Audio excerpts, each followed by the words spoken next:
hear that, sheetheads? That's the sound of a brand new bootylicious Anchor ad, heating up the intro with a sensual vibe, so you can start this episode of BREADSHEET nice and soggy. Say, have you got ideas you want folks to hear? Well, nowadays it's titillatingly easy to broadcast yourself with Anchor.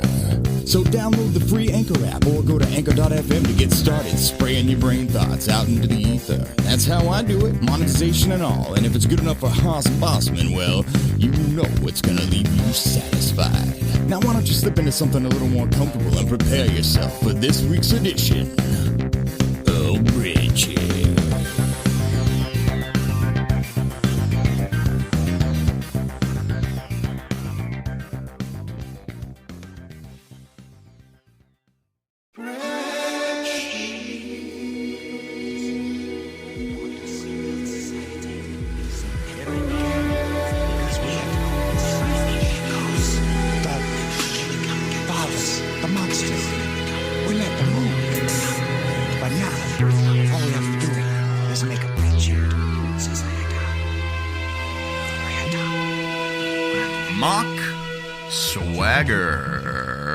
Swagger, that's right. That's who I'm calling out today. Mr. Mock Swagger, or Mrs. Mock Swagger. I don't know who that is. It's like a character from something. I don't know. Does that sound familiar?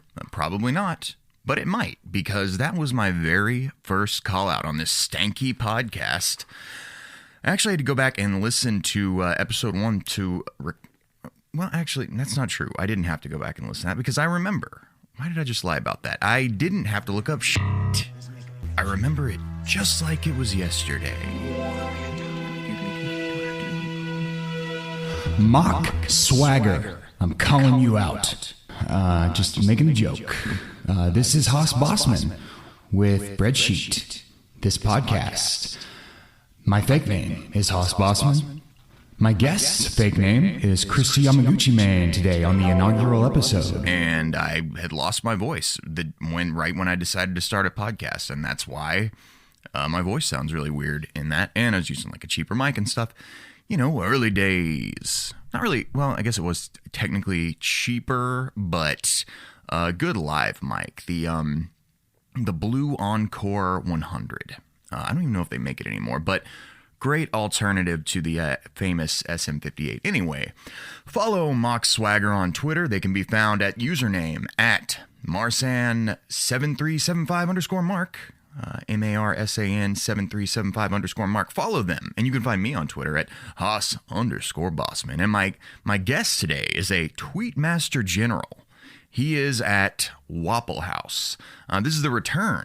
The revenge, many say, of Kristi Yamaguccimane, who was my very first guest on this show. In fact, he and many other Twitter fiends who, I met as fans of the Daily Zeitgeist podcast. Shout out to Zeit Gang and Poetry Crew in the group chat. Sorry, I only chime in like once a month in that chat. I do pay attention to it when I can because I love y'all and want to know how everybody is.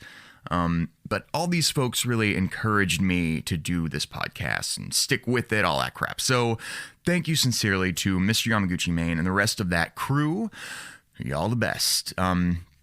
Anyway, Mock Swagger, I don't really see you tweeting that much anymore, Mock Swagger. Maybe you just somehow aren't showing up in my timeline. But Mock Swagger is still online, so go give them a follow. Anyhow, get stoked, y'all, because we Guccin today.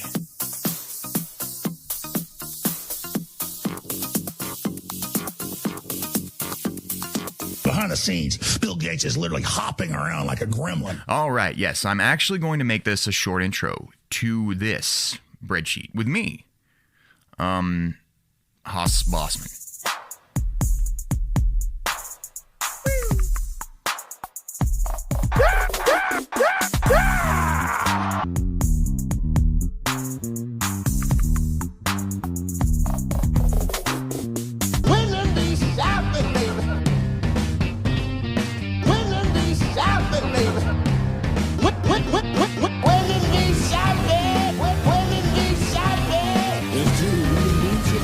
Let's do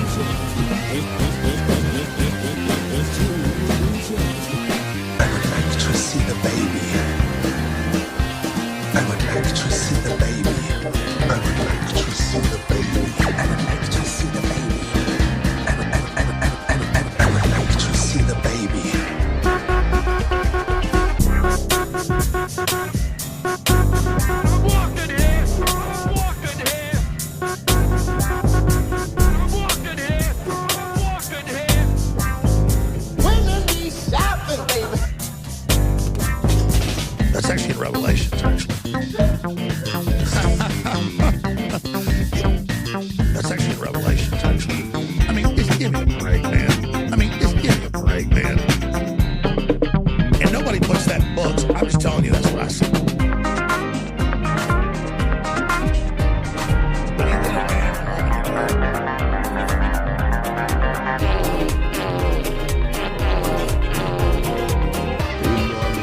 Stupidity is just overwhelming. The enormity of your stupidity is just overwhelming. Is there such thing as insanity among penguins? That's right, folks. I am back with a new episode, a new interview, a new outlook on life, really. I must speak a bit on my guest here. I used to hear the name Kristi Yamaguccimane on the Daily Zeitgeist podcast all the time, which is a great daily progressive podcast about news and shit, hosted by former editor-in-chief of Crack, Jack O'Brien, and this other hilarious, brilliant guy named Miles Gray. They take submissions from listeners for AKAs to intro themselves with these hosts, you know, Kristi. And Kristi was and remains the TDZ AKA king. The AKAs quickly snowballed into being like full songs, sometimes with backing music and everything. And Kristi Yamaguccimane can make a Weird Al style, like silly parody, you know, at least for one verse, like nobody's business. Sometimes he extends it into the choruses too. They can get kind of long. Well, maybe he can do it like Weird Al's business, not like nobody's business. And Cletus T. Judd, you know who that is? He was like the country version of Weird Al. He had songs like Did I Shave My Back for This? And Every Light in the House is Blown. Crap like that. Well, in the 2 years since I've started this podcast, Mr. Yamaguccimane has risen through the ranks of online celebrityhood, something we didn't really get to touch on too much in our interview. But, you know, I think you should just go check him out. And it kind of goes without saying, he's a tweetmaster general. And now his tweets, like, they regularly blow up. His big claim to fame was a really funny tweet about Taco Bell, which I should insert at least a robot voice reading it here. The Taco Bell drive-thru at 1 a.m. will have a $200,000 Mercedes S65 waiting right behind a 96 Cavalier that's never had the oil change, followed by a moped ridden by 3 people, all craving the same thing, to live Moss. Truly the last great melting pot of glass in this country. He apparently got some free merch for doing that tweet, and it's just been really awesome to see a talented, hilarious, genuinely good dude from, you know, what I know of him. I've interacted with him quite a bit over these last few years. Never met him in person, though. But as soon as I get a band together or start performing live again in some capacity, I'm definitely gonna first order of business, book a show over in Wilmington and meet him and I don't know what other guys are local from his podcast. What's it called? I named it, so I should remember. George Center, which I think I have a note here to bring that up later, so sorry if I bring it up twice. But it's good to see him get a little love for his brilliance. So, Kristi, I hope you get internet famous enough to be able to quit your job soon. You really do deserve it. Okay, believe it or not, I am actually going to ramp up to Kristi's theme song and interview right now. That's what I'm doing. So if you're a fan of my solo talking, believe it or not, some listeners actually do say that they like the long intros and the minisodes, and those people are in luck because I am going to release a solo minisode next. I have so much to say, and I've got it all, like, you know, kind of bullet pointed out and ready to go pretty much, and I just won't waste a lot of time with making other crap for that one because it's going to be, you know, it's going to be a classic. So I've got a lot of wisdom to bestow upon y'all. But I'll hold off and go ahead and edit the interview now that I did with Kristi Yamaguccimane. Make some notes about stuff I want to clarify or expound upon, and I'll be back through the magic of editing in no time at all to do that. You know what? I'm not even really gonna edit this episode much. I just listened to the whole thing through, and it's pretty, you know, I cut out a thing here and there. There is one thing we never brought up, the fact that I named George Center. So you know, that's this wonderful podcast that Kristi Yamaguccimane does with his funny buds, and I'm honored that they used my name idea. But, you know, to toot my own horn a bit, it is a pretty friggin' good title for a thing. And I think, like, Kristi asked for suggestions, and that might, I don't know if that was like a solo endeavor either. I might have, like, somebody else in the chat might have said something that inspired that, or, you know, I don't want to take all the credit, but it is a pretty good title for a thing. Anyway, Here we go. If you enjoy this chat, go back and check out episodes 1 and 3 of BREADSHEET, as Mr. Yamaguccimane is the guest on those as well. Really, you can sort of thank at Waffle House for the whole every guest gets their own theme song gimmick that I do, because I started talking about it being hot and taking my clothes off because I was recording in a closet when we did our first episode. And he suggested I cut in some sexy pornish funk music during that, thus beginning my addiction to chopping up speech and putting it over some goofy ass music. Speaking of which, I updated Kristi's song to include some of his podcasting work. So here's that. Then the interview. I'm at Hoss_Bossman on most social medias. Without the underscore on some, I stream myself playing live music, a roughly 50-50 mix of covers and original tunes. And I'm going to figure out how to stream with my looper pedal in stereo at some point soon. And I think I'm almost there, but wait, who cares? Here's Kristi Yamaguccimane, or at Waffle House on Twitter's, on the Twitters. And this is his upgraded BREADSHEET theme and my chat with him. I'll be back in the outro to kiss your ass goodbye. Oh, Andrew Tate, yeah. You're gonna get into heaven before anybody else does. Andrew Tate really buried the lead this week, talking about all this bullshit. It's not sexy enough. It's not sexy enough. As the great Mark Wahlberg said, I figured some shit out. As the great Mark Wahlberg said, I want a jigsaw puzzle.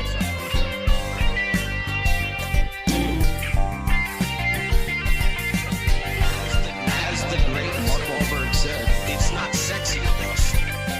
As the great Mark Wahlberg said, they're not conspiracy theories, they are genuine conspiracies. You can edit this out. I want a jigsaw puzzle. It's not sexy enough. It's not sexy enough. It's not sexy enough. You can edit this out. It is not sexy enough. Nonsensical. Yeah, so what were we talking about? You're talking about how you This conversation, I will forget that. This is the British actual human being. They're not.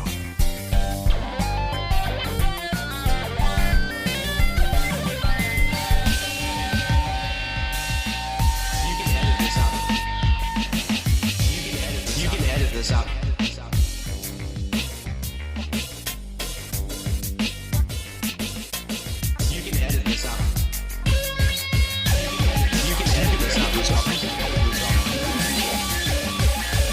Oh, Andrew Tate. Yeah.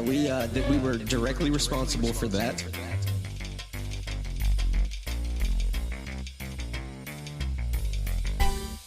I would like to see the baby. All right, 1, 2, 3. Perfect. That was pretty on time, I think. Yeah, if you line those up, it'll sound like we're having a conversation in the same room. It's beautiful. Hell yeah. So nice. Yeah, I guess that's how I always wondered, like with the Zoom meetings, how they like compensated for lag and stuff, and then That's it. It takes once you line the claps up, it takes all of the lag out of there. It's great. Oh, that's awesome. Yeah, well, let's. You want to go ahead and get? We did the clap, so I think we're ready to get into it. Yeah, let's do the hokey pokey now. I wanted to have you back on. I've been pretty sparse with my episodes since I got a job and stuff. As one is wont to do. Yeah, it happens. Life gets in the way with this shit, man. For sure. But that any sheetheads who have started listening since the first couple episodes, Kristi Yamaguccimane was the very first BREADSHEET guest. Really helped get the show off the ground, and I very much appreciate that. It was an honor. And it was a lot of fun, and it was I see you're in a closet.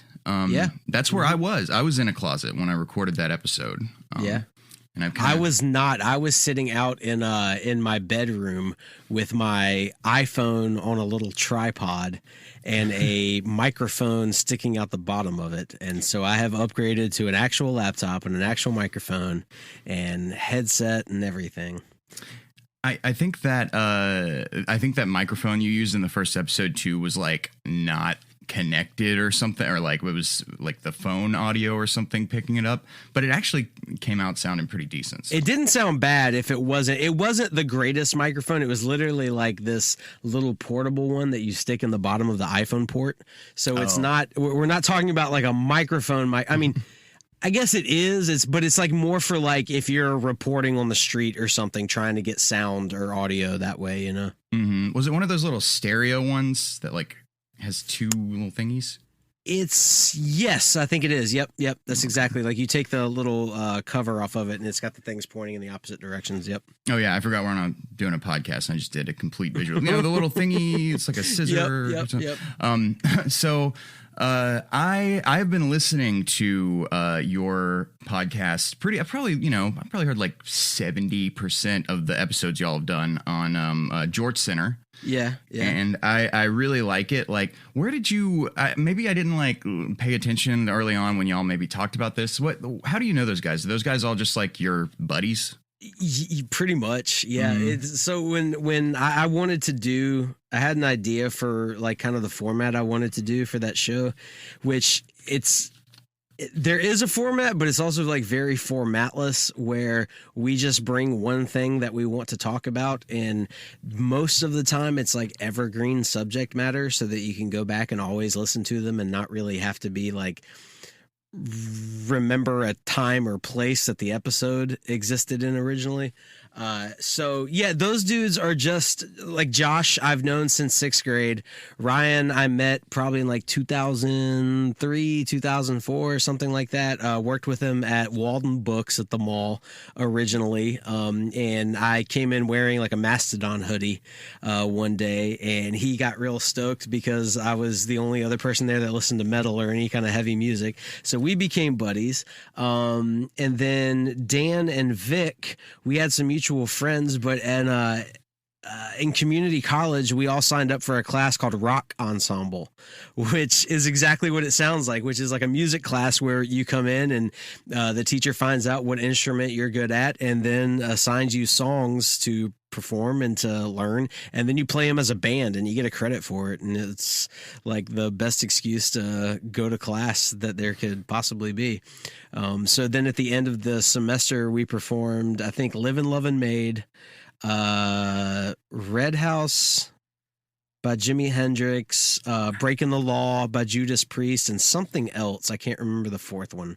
So yeah, it was just a semester of like of rehearsals, basically. It's just band practice for class. Dude, that's awesome. I should really do. I teach high school. I should pitch that this year. I'm doing I'm really excited about this. Even though I'm not like a professional audio production person, I've learned enough about making a podcast, plus my just accumulate experience every time you go in the studio or whatever. And I've been making more stuff on my own lately too, that I think I've been getting sounding better, but I'm going to start a like audio production club this year. That's fantastic. Yeah. It's kind of like do it as like a workshop, like one day a week, the kids just like come hang out. It's like, and I'll get the other teachers who play instruments and stuff to come help out with it, and just tell them like, this is audio production, but if you want some like free guitar lessons or anything like that, just come like hang out after class. But then actually maybe next year I'll have the clout to actually make it into a class. That's an awesome idea. And the music thing is what the main focus of it probably would have been at in the past, like when we were coming up. Mm-hmm. But now, dude, every kid is into streaming, having their own YouTube channel, making their own podcast. Like you could center it around actually like producing just vocal audio and making sure kids know how to actually set this equipment up and run it properly and get a good sound, and knowing how to edit and produce podcasts and shit. Cause like, I feel like at this point, instead of having a garage band, or like a punk band that plays in your garage or some shit, like kids are just as likely to try and like want to have a podcast or a show of some sort or stream themselves. Like that would be like, that has such a killer appeal for the age that you're teaching. back in the day, that would have been like kind of weirdo shit. I'm exactly. producing a radio show on the public access. Exactly. Not now, man. Not like that's if you market it towards, or if you just like put it out there that this is not just about music audio, but like it's broad sound engineering for whatever kind of media you want to produce. You get some kids interested in that shit real fast. I definitely would have been when I was in school. And I mean, around here, that's like one of the, our principal is like trying to, there's like an initiative this year to like get every kid involved in something school related, like extracurricular. And like, it's, the more, my girlfriend is a juvenile defense attorney here. And it's like, the more kids they can keep out, just like, doing something productive, the better, and so that's, I'm really excited about it. And I think, I've got rap is so much more popular these days. I feel like that's another thing that like kids who even like would have started a band back in the day are now like doing SoundCloud rap and stuff. Like it's just super popular. Which is good, like fantastic. Whatever the popular like genre is, who gives a shit? For sure. It's just like, as long as you are producing something, it doesn't matter, in my opinion, it doesn't matter what the media is that's created, as long as you're being creative, so if it's SoundCloud rap, then hell yeah, make some beats, learn how to produce like a good sounding track, for your friends to rap over, for you to rap over and shit. Hell yeah, more power to them. I'm always encouraging them whenever I play them like an old, often like a reggae song will be like, y'all, sample this. Like, it's so good, like underneath a rap. But that's really cool that you had a rock ensemble. It was pretty badass. And I just did I was not as good as so Dan and Vic were both in the classes from George Center. And Dan is an incredible guitarist. Vic is an incredible guitarist and an incredible bass player. And so we became buddies after that, and we've played in bands together. I was in a band with them called Rapture Cabaret in the mid to late 2000s. And then after that, we started Beard of Antlers, which we are still in today. Just had a show a few weeks ago, actually. And so, we've been playing music with each other for, ever since, and been good friends. I performed Vic's wedding to his wife, and, Dan lives right down the street from me. So, they're just good friends. And I kind of like the idea behind the show. There's a bar, kind of like our home base bar hangout, Reggie's here in town, and Vic runs sound for them, and we're all friends with the owners and stuff. And we kind of wanted, the vibe is like the five of us shooting shit on the back porch of Reggie's. Like that's kind of the unspoken mission statement of it, is that it sounds like five dudes just like with a naturally flowing conversation, shooting the shit. And the topics I wanted to be as varied as, breaking down the cultural impact of like Kokomo by the Beach Boys, to talking about like, the Supreme Court decision of Roe versus Wade, against Roe versus Wade, to, I'm trying to think of it's one of those shows where like we'll talk for an hour and a half, and then as soon as I hit the end button, I'm like, I have no idea what we just said in that entire show, because the conversation will start from point A, and it just ebbs and flows to a place that is so far off. Like, I think this past episode, we spent so much time talking about the intricacies of the extended Predator universe. So I haven't listened to that one yet. We just recorded it. It's not out right. yet. So you couldn't have listened to it unless you were literally sitting in here, hiding in the closet with me. Hacked your mainframe. Yeah, exactly. If you hacked my mainframe, you could have heard it for sure. But yeah, that's kind of what I wanted it to be about, which I know is kind of like when somebody says, well, what's the show about? And it's like, you have to pull one of those Seinfeld moments where it's like nothing really. Like, it's not about nothing, but it's about like everything. It's like whatever is like on our minds that week. But we try to bring something that is that we know we can at least like kind of go down like a quick rabbit hole of like, you know, getting sidetracked and shit. If that makes sense. It probably doesn't. Who knows? No, absolutely. I mean, I love that dynamic, you know, like I love a podcast that's just a hang.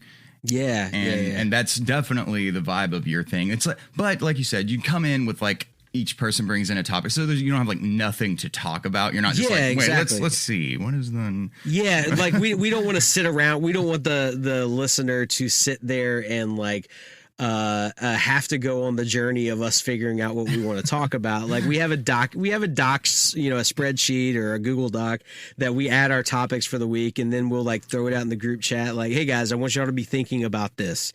You know, like we want you to, like this week. I'll give you an example. Like my topic this week was trying to imagine if there's ever going to be another piece of pop culture phenomena on the scale of Harry Potter or Star Wars, where an entire generation, like it's synonymous with an entire generation's coming of age.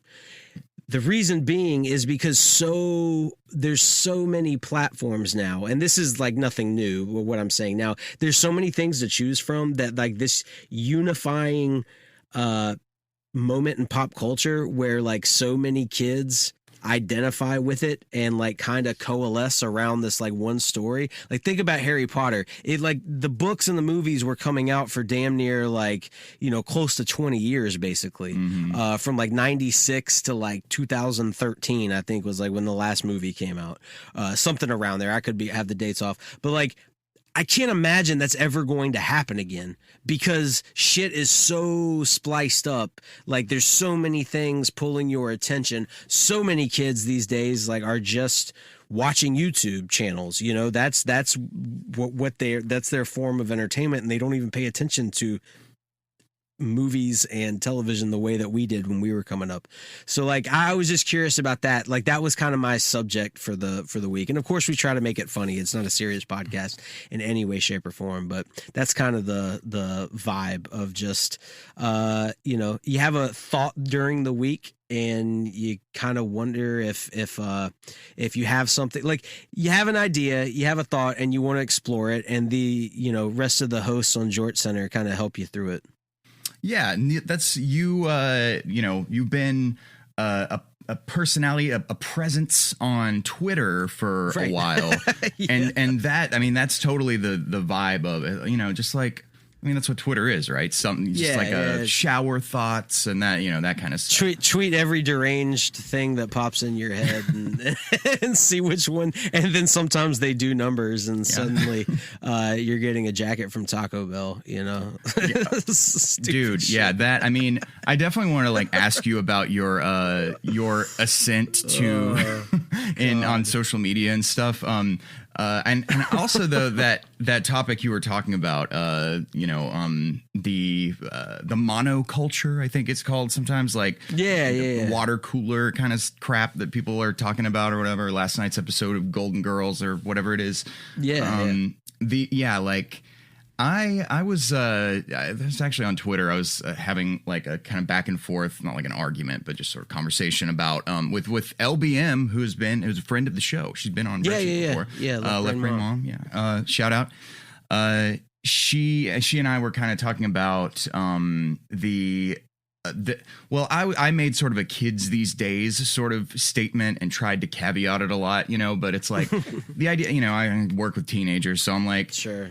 Attention spans. I feel like we really do need a concerted effort to preserve what's left of our attention spans and to like teach younger people how to have them, because you know, and again, like old man kind of crap, like, oh, these kids, their attention spans are so short. Well, you know, and then what LBM said was, you know, people used to say we were the TV generation that was going to rot our brains. Yeah. And my take was kind of like, well, obviously a lot of that shit was overblown and like, especially the moralizing kind of stuff. But like, you know, I think the TV transition for culture was like more gradual. And I don't know, it I- had some key differences, I think. I understand. I know exactly what you're saying. LBM makes a very good point in that. Absolutely. There's been a few threads recently where, kids these days are soft. A history of those headlines in the news articles, and the shit goes back to like the 1800s. Where the current generation is talking about their kids not knowing how hard days work and shit. And like back when kids were like getting black lung at the age of 8 in coal mines and stuff, it's like kids these days are soft, as they're doing like industrial revolution work and shit.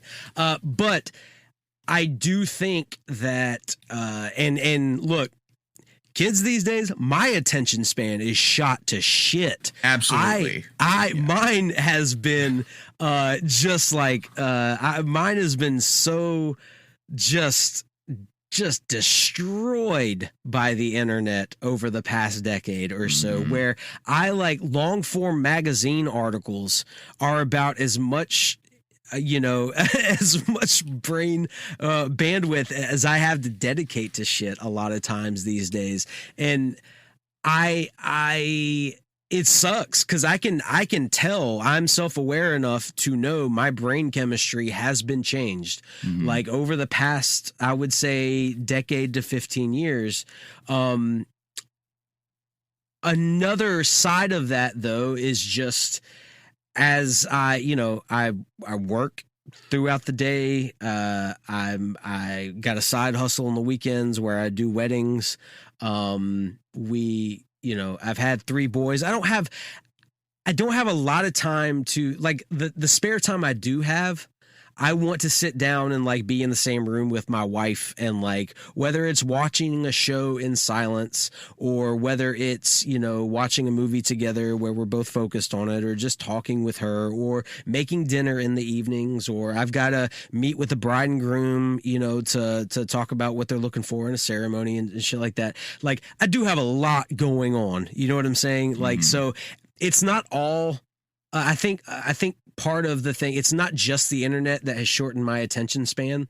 It's also the fact that my moments of free time where like my moments of free time, I'm actively seeking to turn my brain off for a little bit instead of like having to be in the on present, you got to be like, you got to have your personality turned on, in the moment type of thing. I'm looking for outlets for that. I'm looking for ways to shut my brain down, which is why Twitter is like so hard for me to stay off of, is because I can have, think of a stupid ass thought or a stupid joke and, fart it out. And hopefully I'm making people laugh on there, like that's those little outlets are fantastic for turning your brain off. And there's also you're not doing it in a vacuum though, because there's the feedback of, racking up likes and retweets and stuff that gives you that gratification. So it brings you back for more. So it conditions you to like want to turn your brain off by scrolling, and thankfully I have not fallen into the TikTok wormhole yet. So Twitter is plenty for me. I figure if it's good enough on TikTok, somebody will download the video and upload it on Twitter. So I'll see it that way, Yeah. So that's kind of my limiter, my kind of gatekeep on migrating over to that platform. But I do agree. I know what Left Brain Mom is talking about. However, this is not anything we've ever seen before, as far as the infinite scroll and the algorithms that are so much smarter than the person using them. There is no competition to a $1 billion corporation designing a digital drug for you to get addicted to. You can't stop it. It doesn't matter how smart you are. The only way you can stop it is to never use it, because if you start using it, it'll get you. It will get you. Yeah. Like I am a firm believer of that, no matter how headstrong you think you are. And of course there's exceptions to this. I'm being hyperbolic for the sake of it, but yeah. I know what you're talking about too. It's a different beast. It's a different beast that we had from wanting to watch The Simpsons at 9:30 on a Sunday night. It's much different than having your brain rotted by the fascist rabbit hole that YouTube takes you down, by the continue to play function. Yeah, that's a whole other thing, like the the indoctrination or the radicalization kind of stuff on those platforms. Yeah, fuck yeah, it is. Apparently, it's on TikTok just as much too. Yep, and yep. And I think it was another friend, somebody we both know, a Twitter fiend, Sorry Hat, I think was the person who posted. Yeah, Sorry is great. And his tweet, great artist. He did some of my artwork for some of my stuff. You watch my YouTube videos, there's a couple things he did in those. He did an avatar for me early on, a mashup of Kristi Yamaguchi and Gucci Mane. He did a portrait of Kristi Yamaguchi with the ice cream cone, tattoo, face tats and shit, and like the grill and stuff. Is fantastic. He's a great artist, and he did we're eventually going to make a poster out of it, but he did this badass kind of portrait poster, action poster of the dudes from Jort Center all holding like weapons and guitars and shit. Oh, fuck yeah. Fucking whipped ass. Dude, that's awesome. Yeah, he's definitely the type of artist who you can like give him an idea and because I've had, over the years, and you as a musician probably know, it's like if you need artwork for something, you're trying to tell somebody what you want, I love it when I guess both are fun. When you tell somebody an idea and they produce exactly what you were thinking, but then or they do it better, they improve upon it. That's primo what I think. Yeah, Sorry Hat is I've asked him for a couple of things, and he's just like takes what I told him and like elevates it a little bit in some way. But I think the tweet, it was a response to his tweet, so we were having that conversation, and he was literally saying like, I just tried TikTok for an hour and I can like feel my attention span just like shrinking already. Yeah. And I'm sure there's lots of other things to blame. Like I said, the school I teach at is like very high need school is the, euphemistic phrase for it. It's almost all really poor kids who have like, rough lives. And, I don't know. They're like the sweetest kids, the smartest kids. Like you can tell they have like so much potential. God, sound like an old man again. It's like I'm trying. That's why I was just like, I know what you mean. I don't want to say like, how do I say this without sounding like an old man? But it's like, they're. I guess I'm a teacher. I'm supposed to see potential in kids, right? So it's probably good that I do. But I see them and they're super capable and everything. And, maybe part of it is like, I know one of the big things for me that I'm just like amazed at is how they don't like it whenever the teacher's going to show a video today. Like whenever you went into class as a kid, weren't you like, if the little cart was rolled out, like, fuck yeah, I don't have to do it. Yeah, absolutely. Just like going to watch this video, write down some crap that they said in it and boom, I'll be done. Yeah. And that whenever I tell the kids like we're watching a video today, they're like, like maybe it's just because they're used to seeing videos now because it's so easy to pull them up in class. Right. It's they're inundated. That's what most of again, it's like I was saying before. The major form of entertainment for a lot of kids, for my kids especially, because I got 3 boys as well, is YouTube channels or Twitch streams, things like that. So yeah, the novelty of a video does not hit the same the way it did when we had the teacher wheeling in that cart to watch The Voyage of the Mimi or some shit, The Voyage of the Mimi. Why does that ring a bell with me? The Voyage of the Mimi. It was like this. It was about this boat that was, I think they were like tracking whales, humpback whales or something like that. I think it starred like Matt Dillon, maybe. Hold on, let me look this up. Yeah, Voyage of the. This is great podcasting. While you're looking that up, I'll just double back for a second. That the reason I was kind of bringing up like it's a high need school or whatever is like there's maybe some level of, though I've only ever taught at high need schools pretty much. So I don't really know, and when teaching public school, but like maybe it's like, well, there's always going to be some level of like more of the kids are going to be behind and that kind of thing. But that, I don't know if it usually applies that much to like their attention spans, but it is like literally every single kid cannot, like, I did an experiment last year that I videotaped that I filmed, that I recorded on my phone, and I put the camera up, and then like the kids knew I was recording this and everything, and the little activity experiment I was doing was like, all right, we're gonna watch this video. It's 3 minutes long. And I'm going to pause the video every time it looks distracted in some way. Like, you need to watch this with your eyeballs for 3 minutes without stopping. And I got through at 6 periods throughout the day. I got through the whole video with one class, 45-minute class period. Shit. I was just trying to like demonstrate to them, like, guys, this is not, you can't do this. You can't be this like distracted all the time. And it's, I mean, anyway, that's one thing this year I'm trying to like look into like research on that stuff, like how to try and like maybe over the course of a year help kids increase their attention spans. Yeah. So our youngest, we actually I guess it doesn't really matter. So we've had a foster child since December, and we are almost done getting officially licensed. So that's another thing just on our plates over the past few months, is jumping through all those hoops and learning the ins and outs of the very poorly funded and often patchwork system of foster care.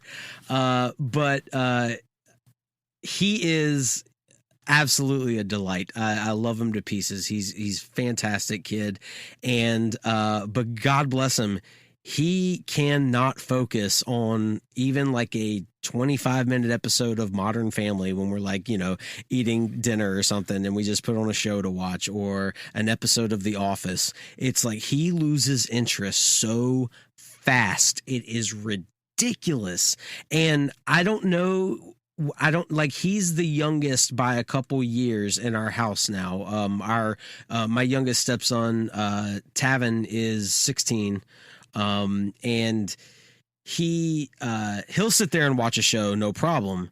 But I don't know if it was just like what he was allowed to do when he was younger, or maybe the fact that Tavin has older siblings that were willing to watch shows that weren't, yet kind of, I don't want to say corrupted, because that sounds like a nefarious thing, but just like their brains hadn't been wired that way, so their influence on what Tavin was willing and not willing to do, as far as like the amount of attention he was willing to give something, rubbed off on him.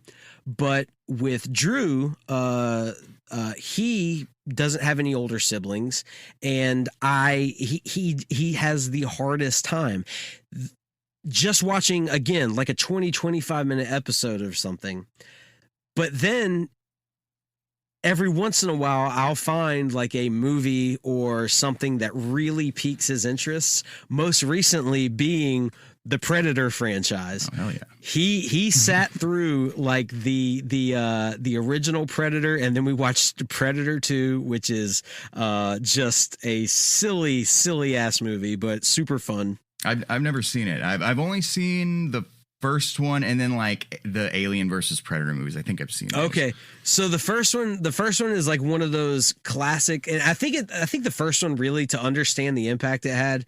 Not to get off on too much of a tangent, but I'm an evangelist for Predator recently, because I watched that new Prey movie on Hulu, and the shit was badass. Really? Yes, it was really good, really good. But the first Predator movie, like it you have to remember the context of it, which it was like billed as like this commando movie, just like another Arnold Schwarzenegger, he's a soldier in the jungle who's a badass, except they set it up like that, and then slowly but surely reveal to you that there is this alien in the creature that is now, or this alien in the jungle that is now hunting them. So it like turns into this like really kind of subversive and innovative sci-fi movie that wasn't billed as a sci-fi movie. So the first one's great. The second one stars Danny Glover, and it is just, it's laughable in many parts, but it's still, in hindsight, it has its charm to it.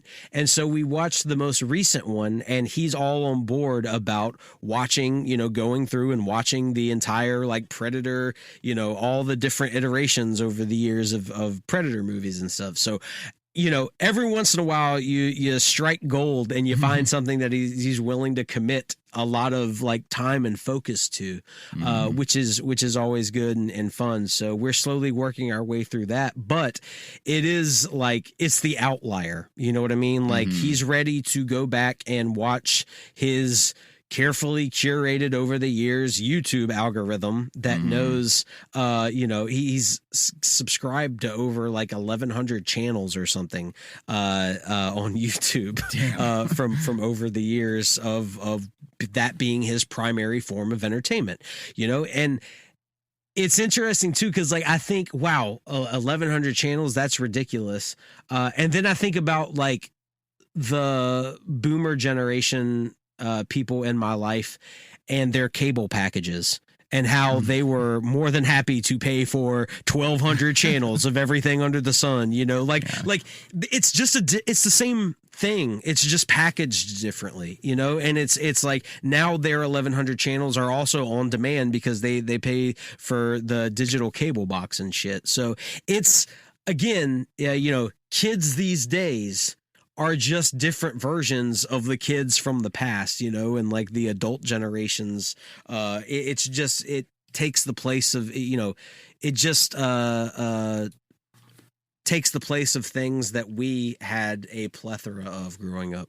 Yeah, and I mean, if you and I can see so clearly that our attention spans have been like negatively affected by, Twitter and YouTube and whatever, just like the more kind of fast-paced information age, if we can see that so clearly, it's like younger kids, a lot of them they never even had a chance to develop an attention span. Yeah.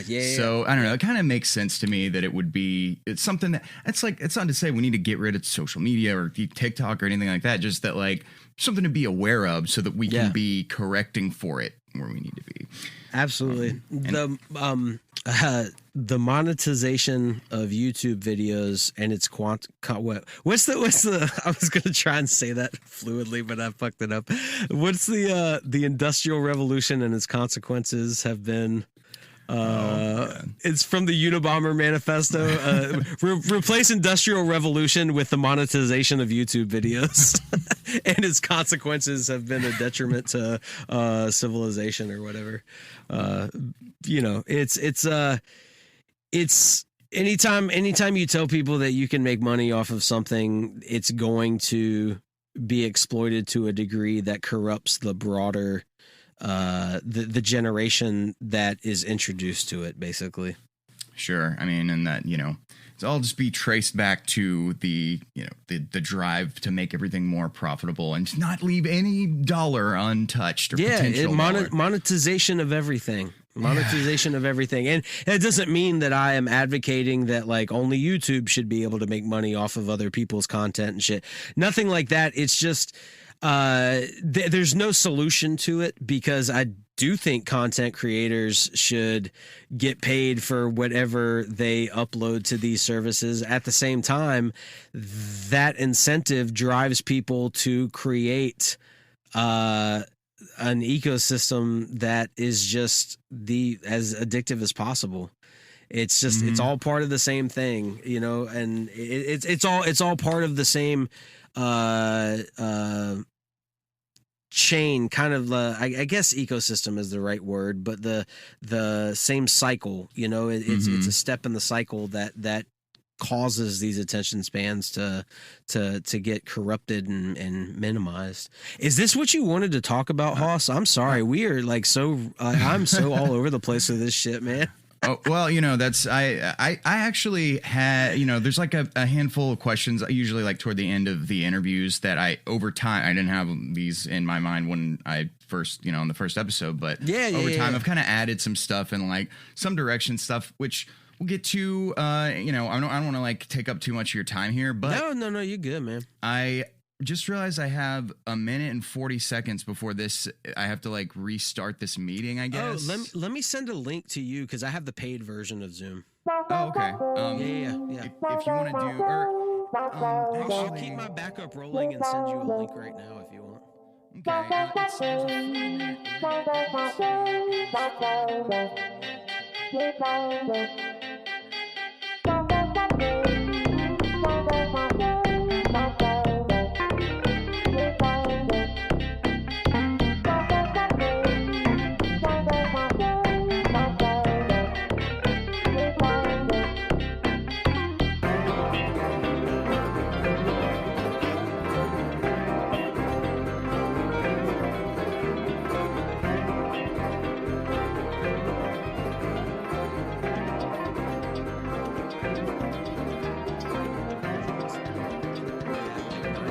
Saturdays and Sundays, so 9 o'clock in the morning. So like because it's about the only time that we can consistently know that we got shit else to do at 9 o'clock in the morning on the weekend. Yeah, I like have tried to set up, and that was actually one of the things I kind of want to bring up with you was how like George Center. When you guys started doing that, I definitely like got this. Oh, these are just like buddies who all are funny guys who can like hold the ball up in the air with each other easily. Yeah. And like I have a group of friends, similar just guys I've grown up with and like used to make videos with, and we'd like enter in these competitions in college and stuff. And we and like a couple of these guys, like just the funniest people I know. And I've been trying to get them to start a podcast for the longest time. But a big difference, I think, between those guys and your friends is that they're not musicians. So they have never been like content creators before, I guess. Right. When you're in a band, it's like you have to line all of your schedules up and do all that stuff, and it's like yes, it's I know exactly what you're talking about, like the respecting, and I'm not saying this about your friends, but just people in general. If you've never been in a band before or any kind of collaborative effort, the first rule and the first thing you have to condition yourself is you have to respect everybody else's time as far as like when you are ready to go, when you're ready. Like if we agree on this time, we all got to be there and we all got to get the shit done, like that is a huge thing to get ingrained. And people that haven't done that before are oftentimes a lot more lackadaisical about that, or they're a lot more like, kind of fluid with how serious they take that aspect a lot of times. So, those dudes are all, it also like, if you've never performed before, no matter how like comfortable you think you are or somebody sounds like they are on the microphone, they're doing a performance. Like it is, you're performing right now, I'm performing right now. It's a byproduct of hitting, it's the record button effect or the red light effect, whatever they call it, where you or the on a more scientific level, what is that shit called when like the mere act of observing an experiment affects the outcome? I think they call that the observer effect, or like if you want to like a film which shows you how much I know. Like literally the thing I just said is in the title and I didn't know what the fuck it was called. I mean, I think that's what they call it. I think you're right. There's I was trying to think of there's in like documentary filmmaking, I think they have like a phrase for that where it's like just the presence of the camera is a character in the film because it's changing everybody's behavior kind of thing. 100%. So like it took us a while to, I will say, like I knew I had been doing Lauer After Hours for a little while at that point, so I was comfortable for a while. But the moment, and we still do it on George Center, where like we haven't hit record yet, and we're like we are elbows deep in like some really great conversation, and I'm like, guys, this is really good, like we should all hit record, and everybody like takes a second and we all hit record, and then it's just silence. And it's just like I don't remember where we were even at, like how did we get there and stuff, and then we have to like pretend, like kind of produce a facsimile of what we had just like created organically, just talking to each other like we would if we were shooting the shit and having a beer on the back porch of Reggie's. And so like it takes a while. We're a lot more comfortable now. Those guys are a lot more comfortable on microphone, and they're fantastic. They bring all the content. My job, I kind of steer the ship, you know. I try to find the lulls in the conversation where like I can feel it naturally. Okay, we've either run these jokes into the ground, or I think we kind of got to the point that we, you know, one of us was trying to make, or we kind of explored this as much as we can explore it. It's time to move on to the next person, and we kind of have to do this within like an hour and a half of recording, and there's 5 of us, so we have to make sure that like everybody gets their time to like bring up their topic and stuff. So I'm kind of more of like steering the ship and kind of almost like the referee a little bit, because as if you truly just had a natural conversation for an hour and a half, you would get to nothing that anybody wanted to actually bring for the week and discuss. Yeah, I wonder if people get annoyed when, like, because I'll come with a list of questions, like no matter who the guest is, you know, I'll have some stuff, an interview worked out, and then a lot of times it's like we spend an hour not talking about any of the stuff I'd planned because we just got caught up talking about a news story or something. And it's like that, but also, you know, just going on tangents and whatnot. And actually I have a specific, a bone to pick with, I can't remember who said this on Jort Center, but somebody, it was on a pretty recent episode. Somebody, and it might have been one you weren't even on, because I know I've heard 1 or 2 of those, you were on vacation or something. But somebody mentioned y'all were talking about old stand-up comedy, and somebody said Steve Martin. Like I saw like a clip of Steve Martin and it wasn't good or something like that. Like, you know, the idea that, I mean, it's absolutely 100% true that nothing ages worse than comedy. Right. I know. I remember this exact conversation. I know exactly what you're talking about. And the reason that I imagine, or I was kind of like wondering, it was one of those moments of, and I think a good hang podcast is like this. It's one of those moments where it's like, God damn it, I wish I was there to like enlighten these guys about how great. And Steve Martin is. that's what we want to elicit. Like, even if it's just like, I could wring these dudes' necks right now. Like that's great. That is eliciting a response. I was talking to a friend of mine's wife. I ran into her and she gave me a big hug. She's like, I'm ready to kill you guys almost every week in the car when I listen to y'all, because you said some shit about Dave Matthews or something, and I love Dave Matthews.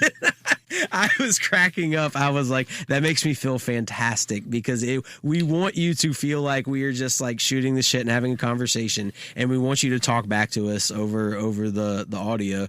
The Steve Martin thing though, did you have like a specific, like you want to like throw the gauntlet down type situation, or? I mean, Okay, well, I grew up with the first stand-up comedy I ever heard was Steve Martin, and my dad and my dad had a 78 Thunderbird with an 8-track player in it, so I just remember those 8 tracks so well. It's also like where I got on like Tom T. Hall.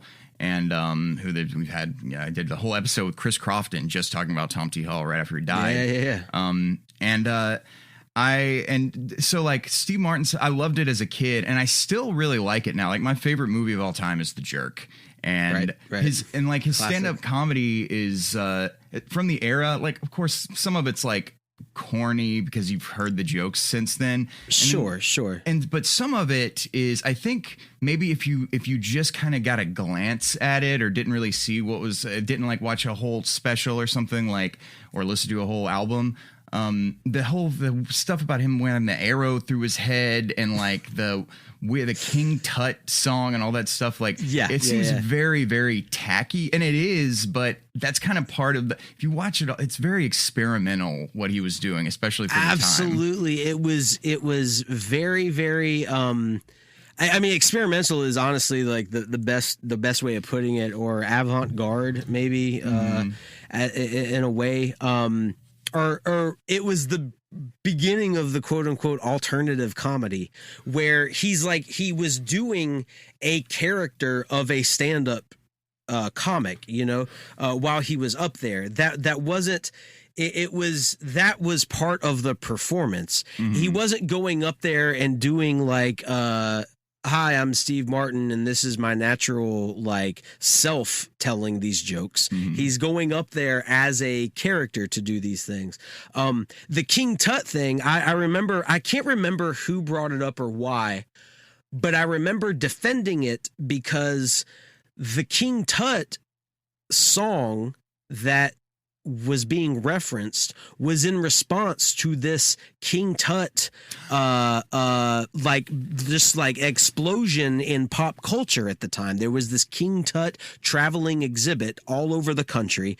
There was King Tut on the cover of magazines and just like in the doing specials on television at the time. And so his whole King Tut thing was it was a joke about the monetization of this pharaoh from thousands of years ago, and he was doing a silly, ironic pop song, catchy,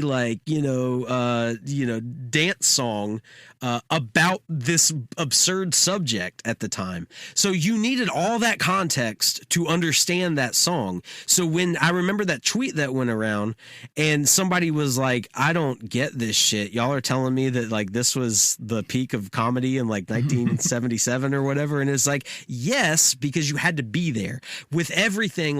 You said before, everything ages poorly. Comedy ages especially poorly. And one of the main reasons is because comedy relies on context so much. Comedy is a response to whatever cultural temperature is happening at the time more than anything else. Drama doesn't need the climate context nearly as much.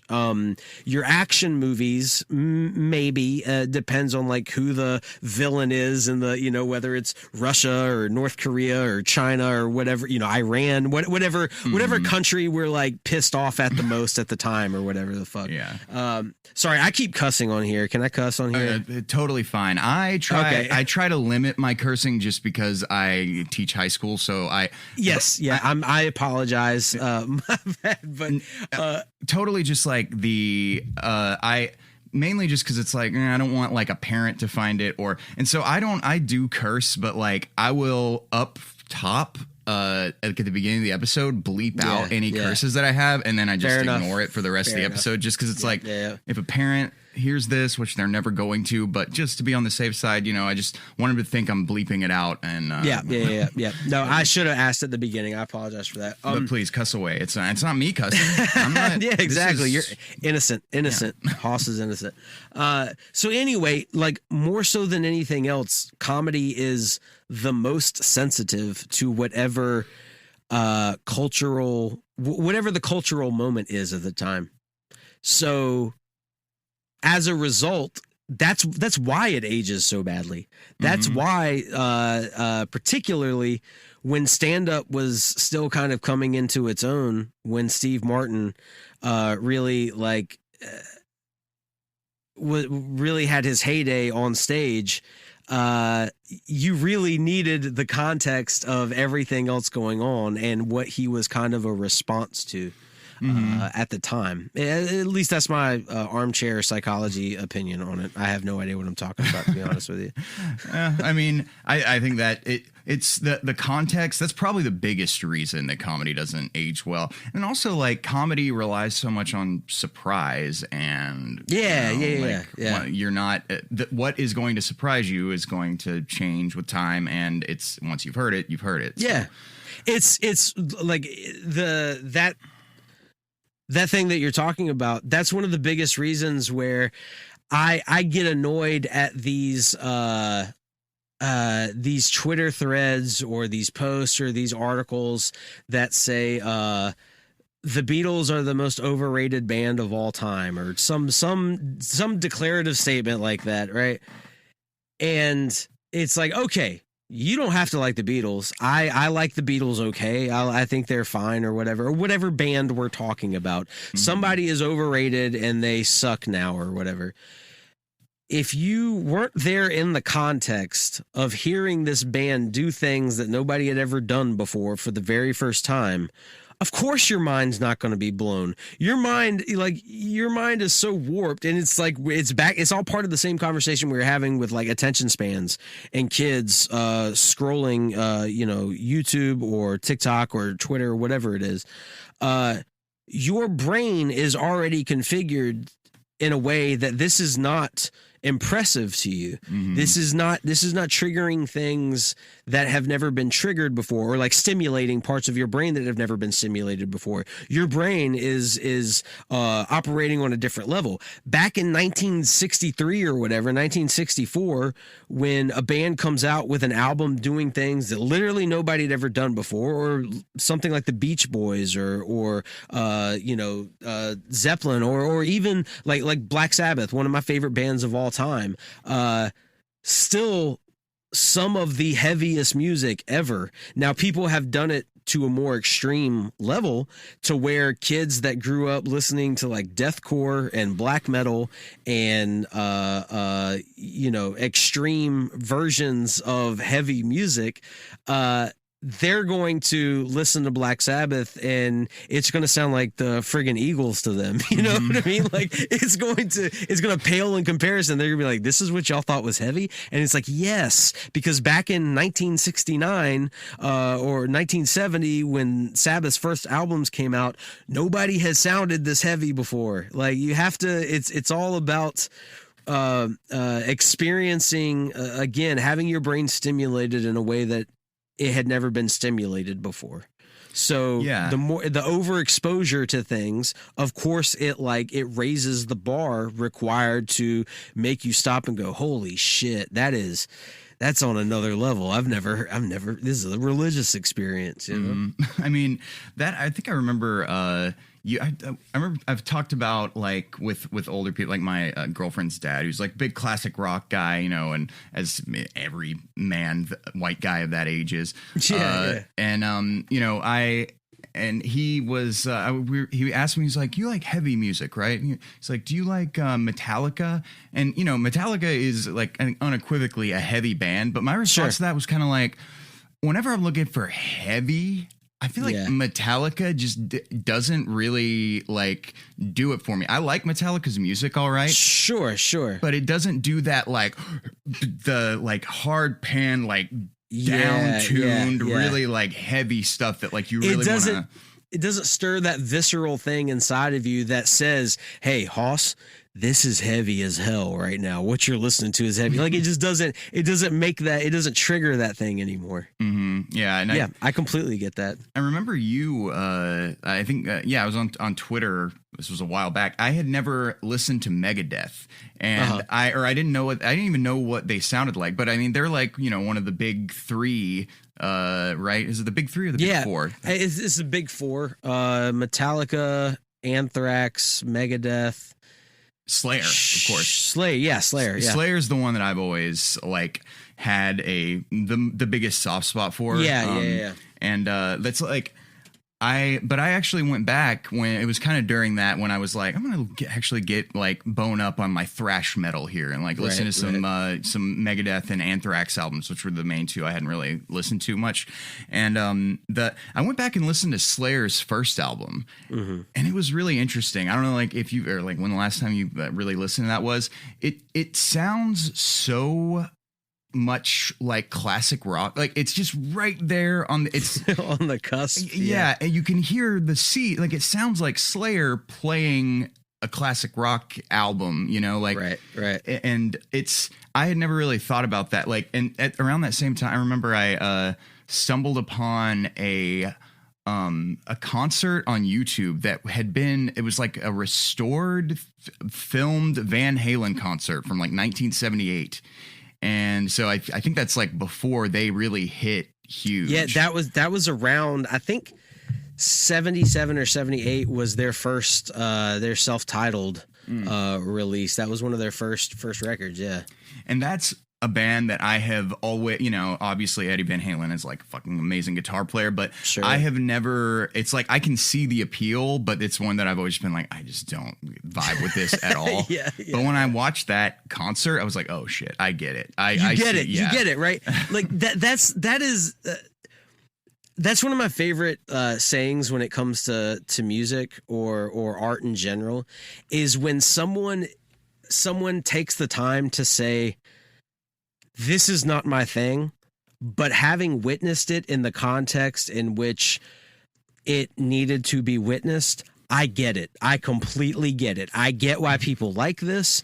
Again, not necessarily my thing. It's not anything I would ever seek out, but I get it. I understand it. So, and that's a similar thing with like a band like Megadeth. I don't never listen to Megadeth really, like not a fan of them, but watching a video for like Holy Wars or something, watching that live, I'm like, oh yeah, I completely understand this. I get why this shreds so hard. It's interesting. My relationship to like super heavy music is interesting. I grew up like a fan of old country. Like I grew up listening to, in my household, it was like old country and Motown and the Beatles. That was the three kind of areas that my mom was always listening to, the oldie station, a lot of classic Motown, the Supremes, Temptations, Smokey Robinson, and then the Beatles. She was a huge Beatles fan growing up. She kind of hit her sweet spot as far as like being a teenage girl when they were becoming popular. And then my dad's side, it was like, it was mainly, older country, but also like just like a lot of classic rock stuff in general. He was like kind of all over the place, and then he played the dulcimer as well, so he like kind of had like a bluegrass influence as well. So I started getting into like heavy music probably towards the end of high school and first few years of college.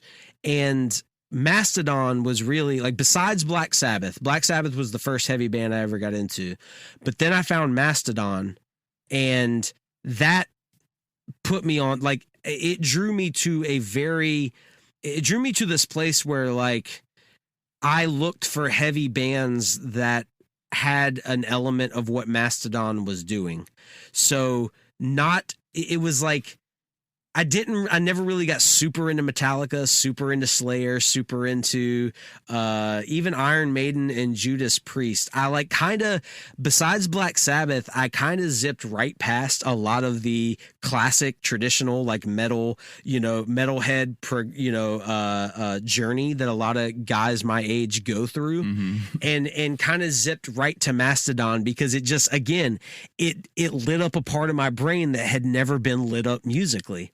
And so once I found them, a lot of my friends, it was around that time where like mid 2000s, where there was like, for some reason, there was just this explosion of like metalcore bands and super heavy shows that were playing what felt like every night at a different venue in town.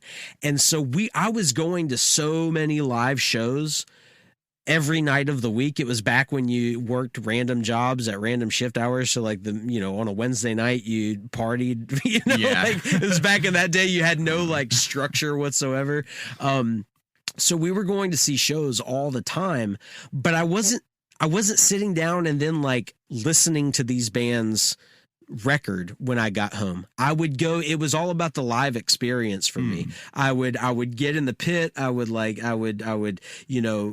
be right there in the middle of things, absolutely loving it. But then when I went home, I was going back to the stuff that I was used to listening to, the Eagles, Charlie Daniels, Bo Cephas, the Temptations, like all the stuff that I grew up listening to is what I would listen to in my time. But then I was going to see all of these heavy bands, and my friends' bands open for a lot of these heavy bands. And then I eventually started playing in metal bands and playing shows with a lot of these groups.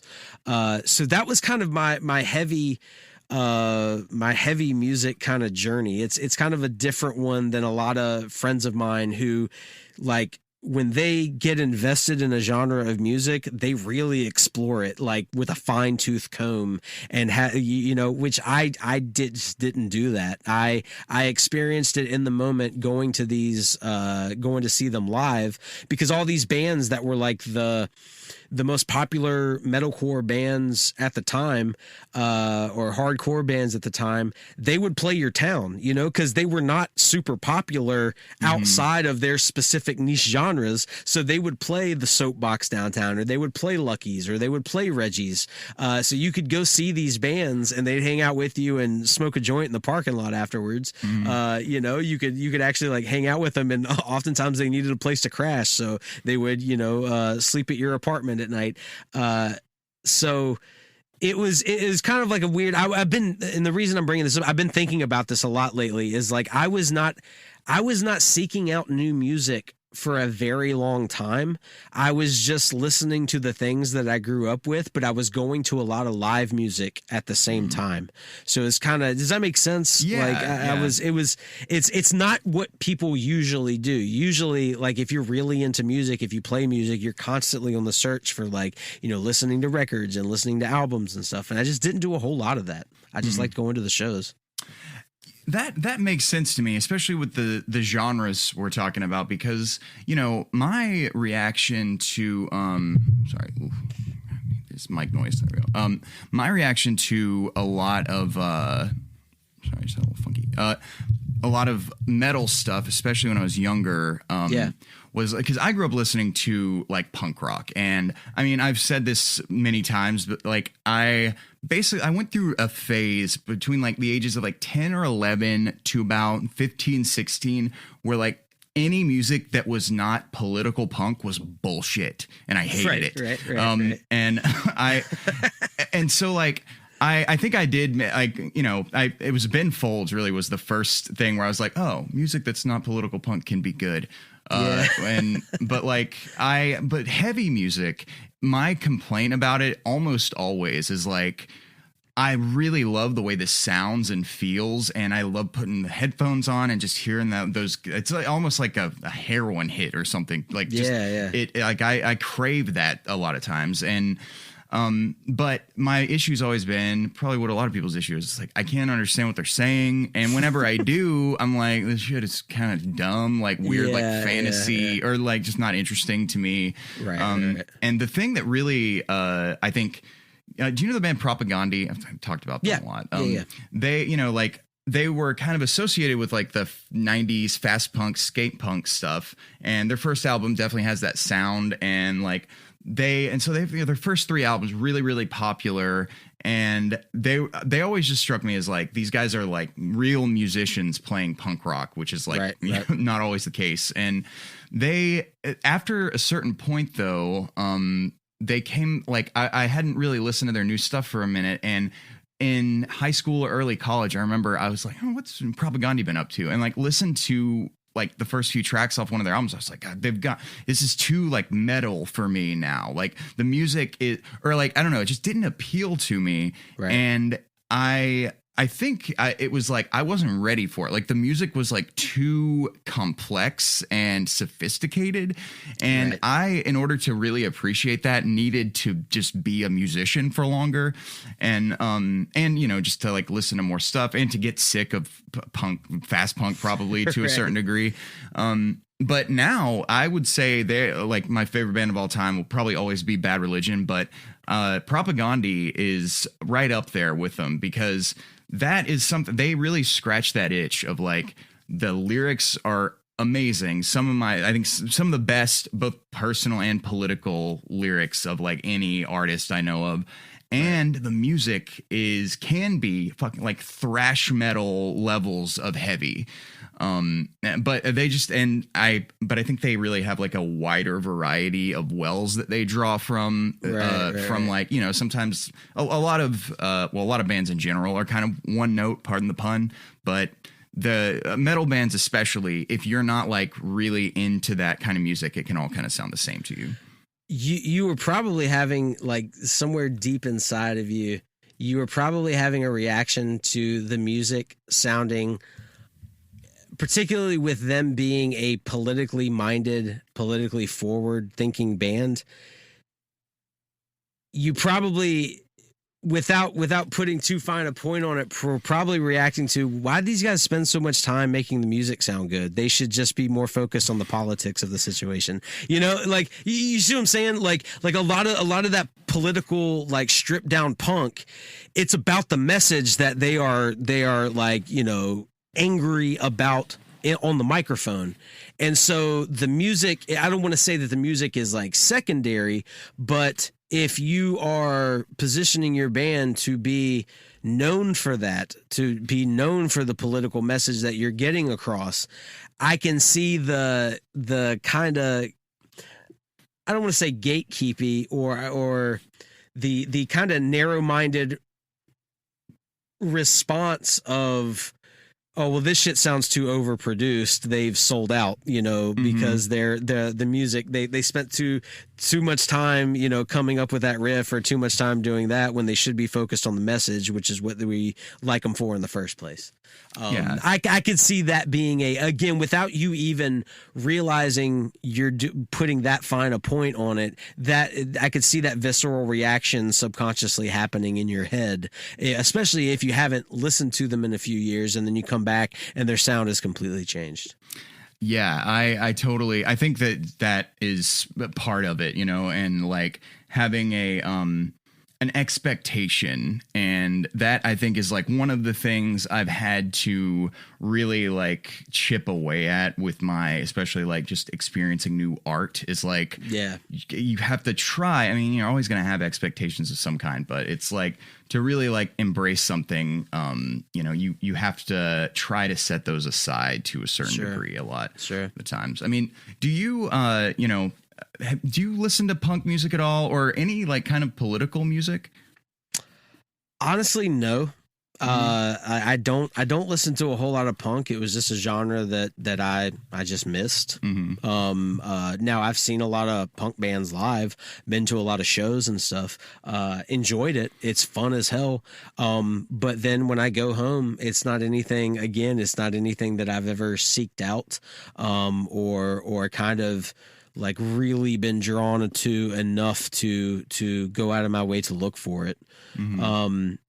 Politically, if I do, I don't know it. Really? if that makes sense, you know, like if I do listen to any political music, I'm not even aware of it, to be honest with you. So if there's like some weird some like band that you really like that it turns out they're like fucking weird like Nazis or some shit, then this right here is your evidence that you didn't know. Yes, I did not know. You cannot cancel me for that because I am literally oblivious.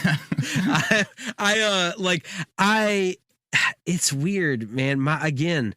My relationship to music, I write music, I play guitar, I sing in multiple bands, I play bass in Beard of Antlers, guitar in Bandolero, and I don't listen to a whole lot of new music. Like I enjoy what I do end up hearing of new music and stuff, but I don't like new albums come out of things, and I don't seek them out. I don't sit down and listen to them. I don't listen to music at work.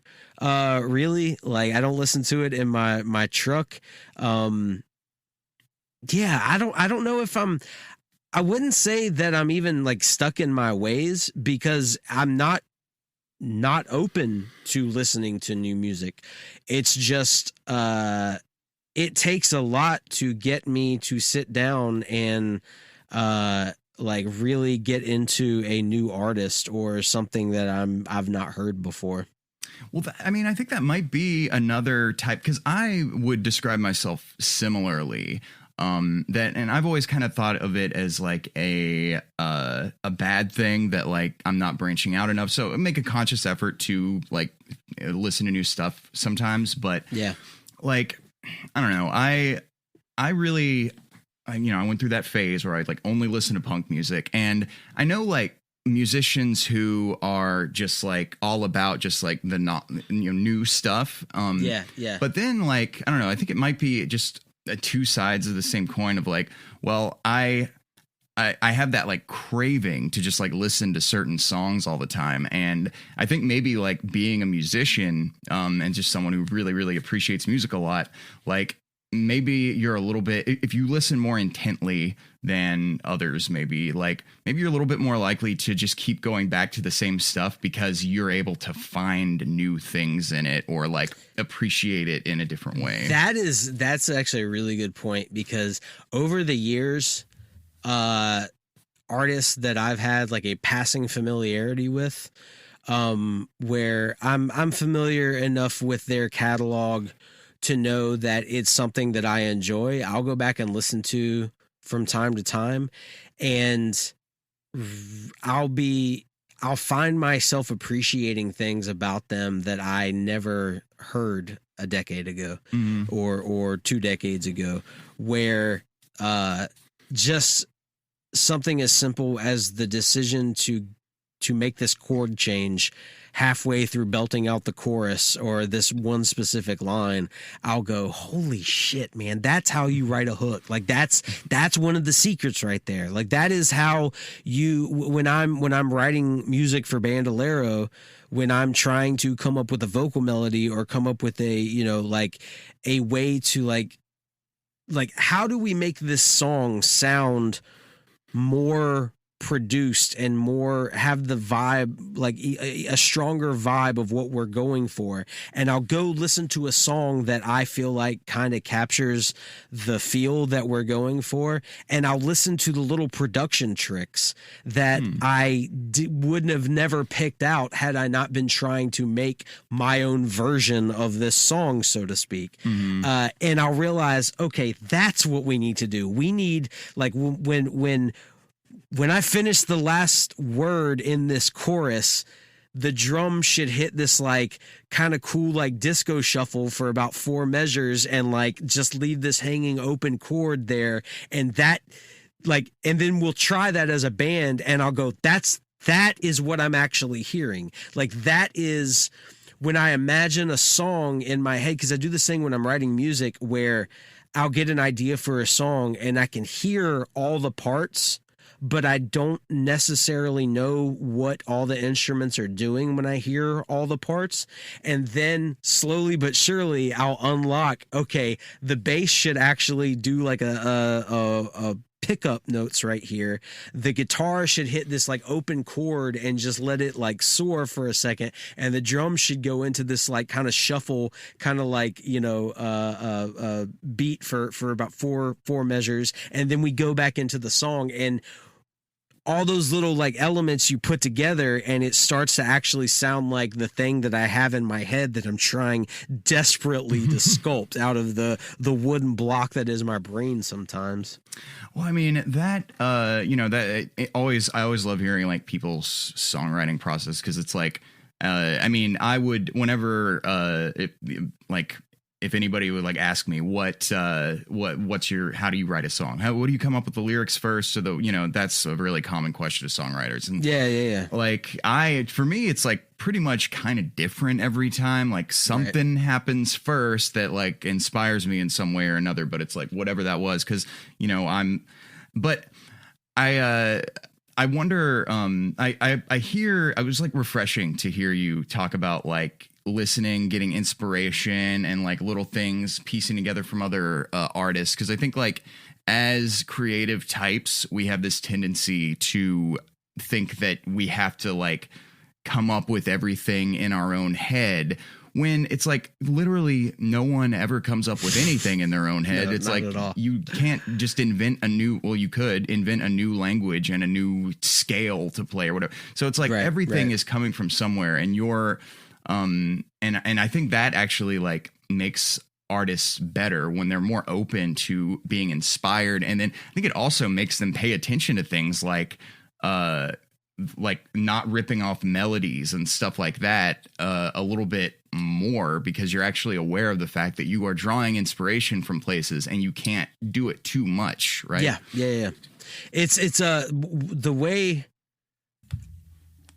in a nutshell, the way I like try to come up with a song or an idea for a song, write something is I come up like I'll hear a melody in my head that I try to hammer out on guitar, and then I will try to come up with a song to play the rest of my bandmates and say, like, you're all good enough that if I play this song, you're not going to rip it off. You're just going to understand that the vibe, the feel of this song is what I'm going for on this track. So as far as the dynamic goes, as far as what the drums should do on the quiet part when the guitars haven't come in yet, when it comes to the way we end it or the way we go into a bridge or something like that, we're trying to make our, and I joke about this all the time, like, this is our version of this song, you know, this is our version of the, you know, of this famous riff or whatever. Or we ask ourselves, we just all look and ask ourselves when we're trying to write something, what would ZZ Top do? What would ZZ Top do? What decision would they make at this point in the song? And usually that gets us to a very some place that gets us to a decision a lot quicker than if we just stood around like trying every iteration of every possible combination of shit.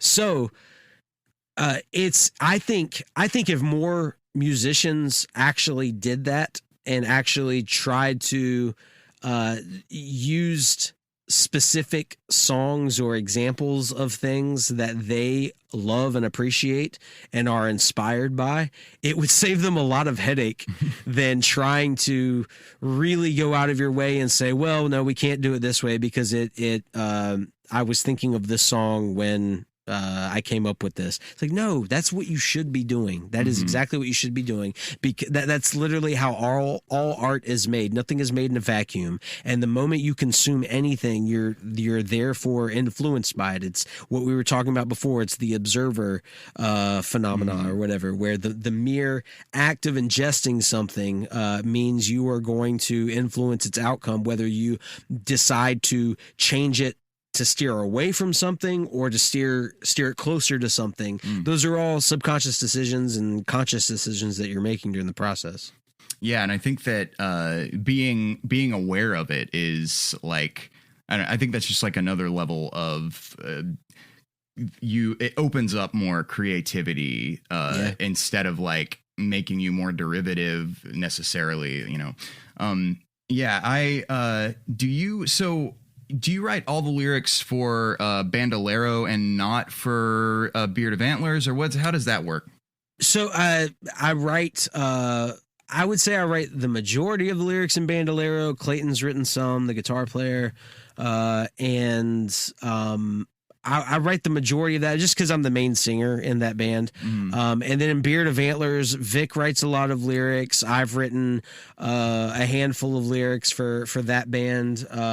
It's just kind of like whoever's got a good idea. And my policy when it comes to writing music is what sounds cool.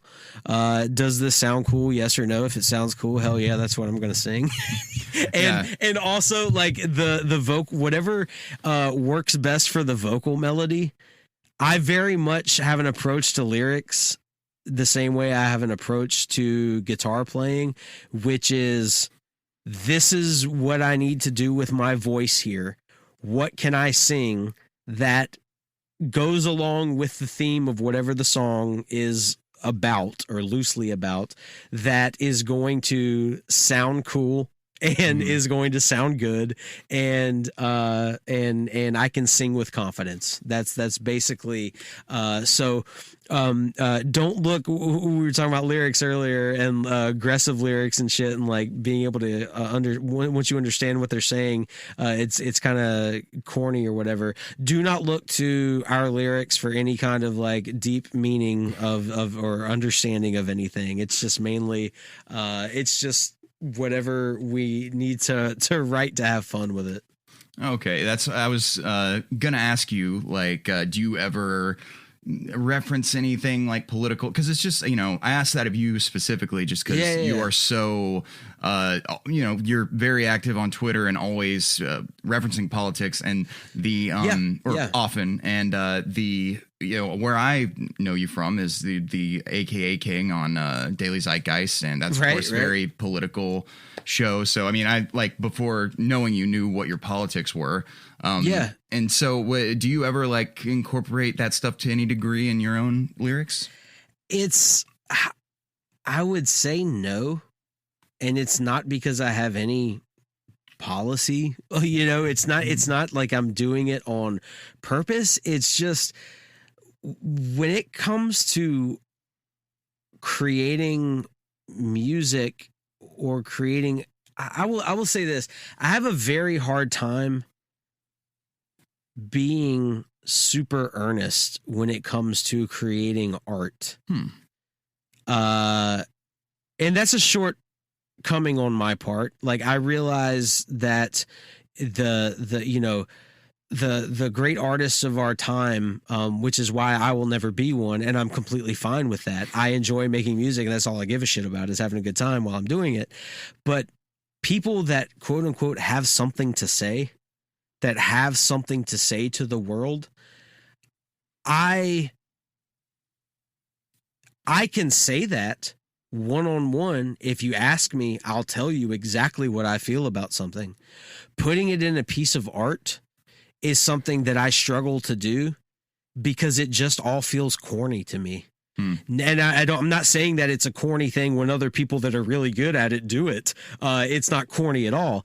Me personally, I just get self-conscious about it. I'm like, I don't even know what I'm trying to say here. I don't know if this makes any sense. I second guess it. And then I'm like, I'm just going to write some cool sounding shit that I am going to lift from a Stephen King novel or something, or that's what I end up doing. And it's also one of the things where, if somebody hears something in those lyrics that they are getting from it that I didn't intend, but they can apply their own feelings or context to, hell yeah, that's awesome. That makes me feel great. But it's not the author's intent to convey anything like that.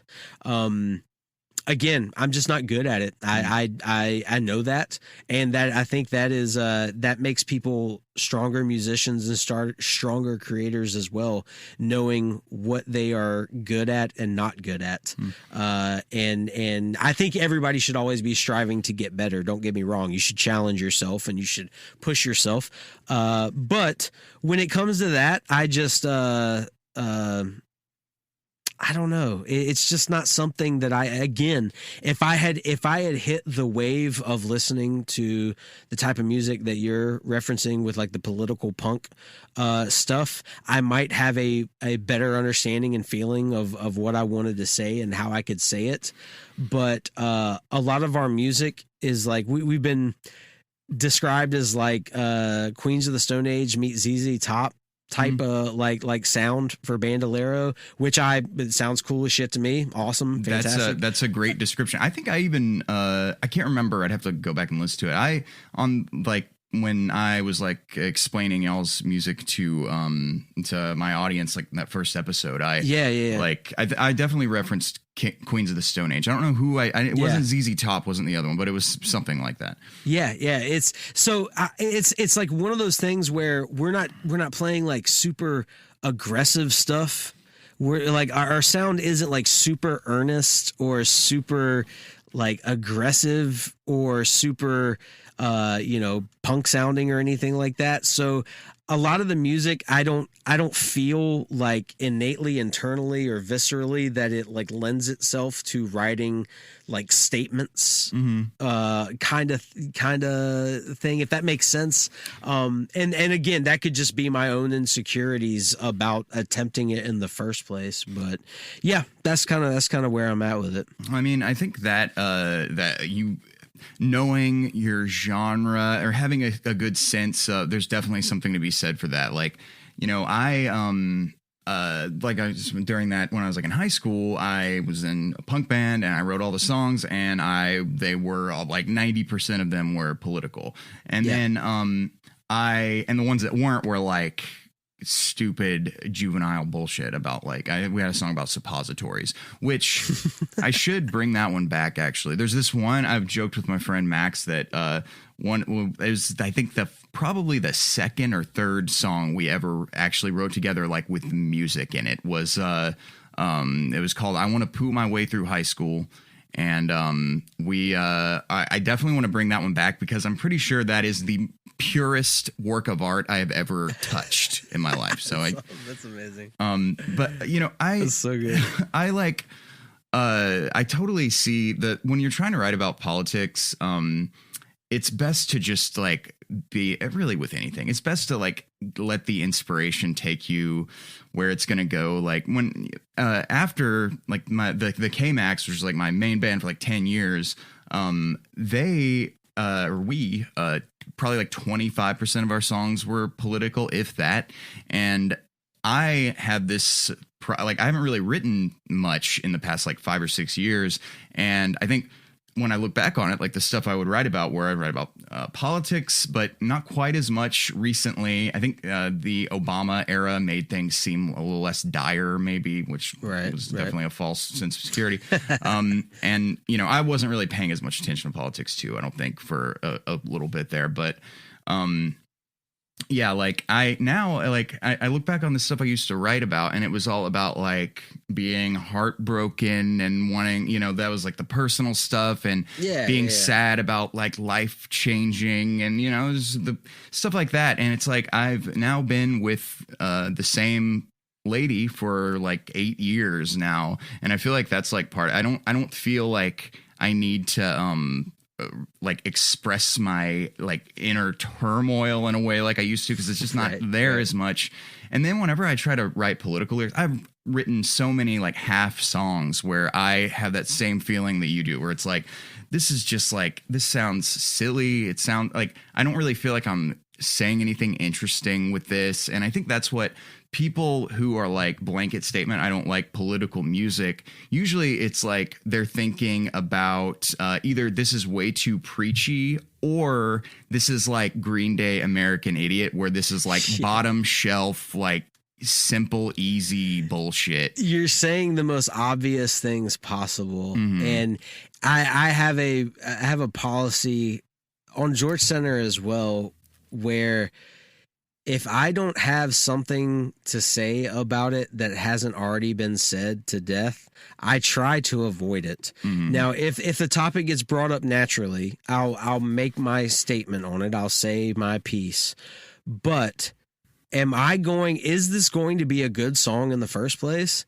If the answer is no, or if I don't feel great about it, and then I'm trying to write lyrics about something that has been said a million times by a million different people in a million better ways, I'm not going to contribute anything to this area. You know, I'm just going to, I know where my strengths lie, and that's not one of them. So I don't want to force anything that's not there naturally, that doesn't just come to me in a way that feels like it's not completely contrived. Yeah, the having what you were talking about earlier about like pulling from other songs. It sounds like, you know, a really heavy focus on the musical elements for y'all. And with me, with the K-Max, we were a 3-piece most of the time. We were a band, and with me, it was always like I write the songs, and I don't really care about how musically interesting it is. I just bring it to the rest of the band, and that just kind of happens with them coming up with their own do their thing. And which I think is a good policy, especially, you know, if you find the right people to work with. No doubt. But yeah, I'll definitely just be listening to a song that I really like, and you know that feeling if you write lyrics, you get, it's like, God damn it, I wish I had come up with that. Like, absolutely, says something so perfectly. Honestly, like that's a lot of the reason why I avoid, not avoid, but why I don't listen to a whole lot of new music, is because every time I do, I'm like, God, these they're doing it so well and so easily, and I wish everything that I hear, I'm just like, man, I wish I had written that. I wish I had like come up with that hook or that melody. Because that's another thing too, is like we were talking about, like going back and listening to things that we might not have had the critical ear for before. Playing in Bandolero, I wanted to play in a band that wasn't heavy in the way that I had been playing in for years before that, because I wanted to be able to write things that were catchy and that had hooks to them. And let me tell you, that is hard to do. That is harder than just writing a heavy riff. I can sit down and hammer out about 15, 20 minutes, a super heavy, like doomer, stoner metal progression or riff, and play it through enough distortion and tune down to B, and it's going to sound demonic, right? Holy shit, B? Yeah, that's what Beard of Antlers tunes to. Damn. But sitting down and writing something catchy that is like upbeat and has a hook to it and sounds cool at the same time, that is hard to do. That is extremely hard to do. And then come up with a chorus that you don't feel like a complete doofus singing at the top of your lungs. That's very difficult. It's so much harder than people understand. They toss away pop music to the side as if it's just like built in a factory and stuff. And oftentimes there's 100 people that work on one song and stuff. And I understand where people are coming from to a degree. That does not negate the ability and the difficulty level of coming up with an earworm. They're super hard to do, and I wanted to play in a band that would come up like that. I could challenge myself in that regard of being able to like write a hit, what a hit would sound like. It sounds silly, but I wanted to try it because I knew it was a lot harder than my younger self had ever given it credit for being. I could probably count on one hand the amount of times I have intentionally come up with something catchy, and that's like one reason it like I feel like I just haven't written. I think the fact that one thing that always like motivated me to keep or gave me some sense of like something to be going toward was like being in a band and knowing like we're getting ready for we're always writing for a new EP. And so that like gave me a little bit of structure for it. But like I think sorry, what was the last thing you said?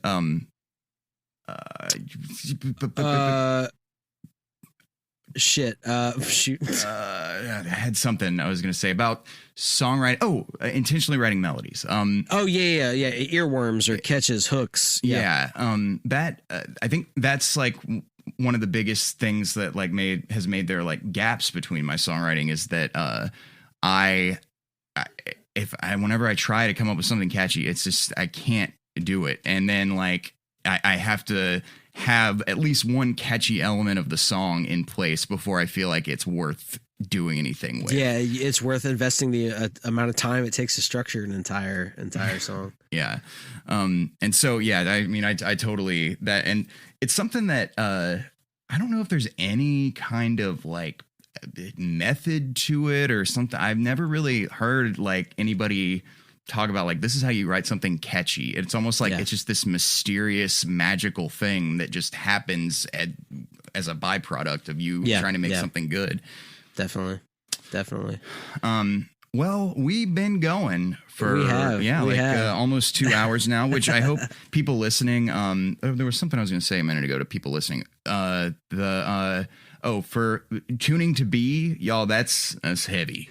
It's real heavy. If you're not a musician, then I actually just recently listened to the Propagandhi singer has a kind of storytelling podcast where he does he'll go over one of their songs, talk about the context of it and like what the lyrics are about and stuff. Yeah, it's really, really good. It's called Catastrophic Break with Consensus Reality. Let's check it out. But there was this recent episode was about a song they had in Drop C, I guess it's called Drop C. I always thought Drop C was you're just tuning everything down the way that you would in Drop D, except it's all oriented toward the C. But that's not what it is, right? Like the way he was talking about it, I was like, wait, so is drop C, that's like everything is tuned to standard, and then you're actually dropping the E string to a C sharp. I guess so. Is that what it is? The fact that it's drop C, I would think that is just tuning the E string down with the rest of it in standard.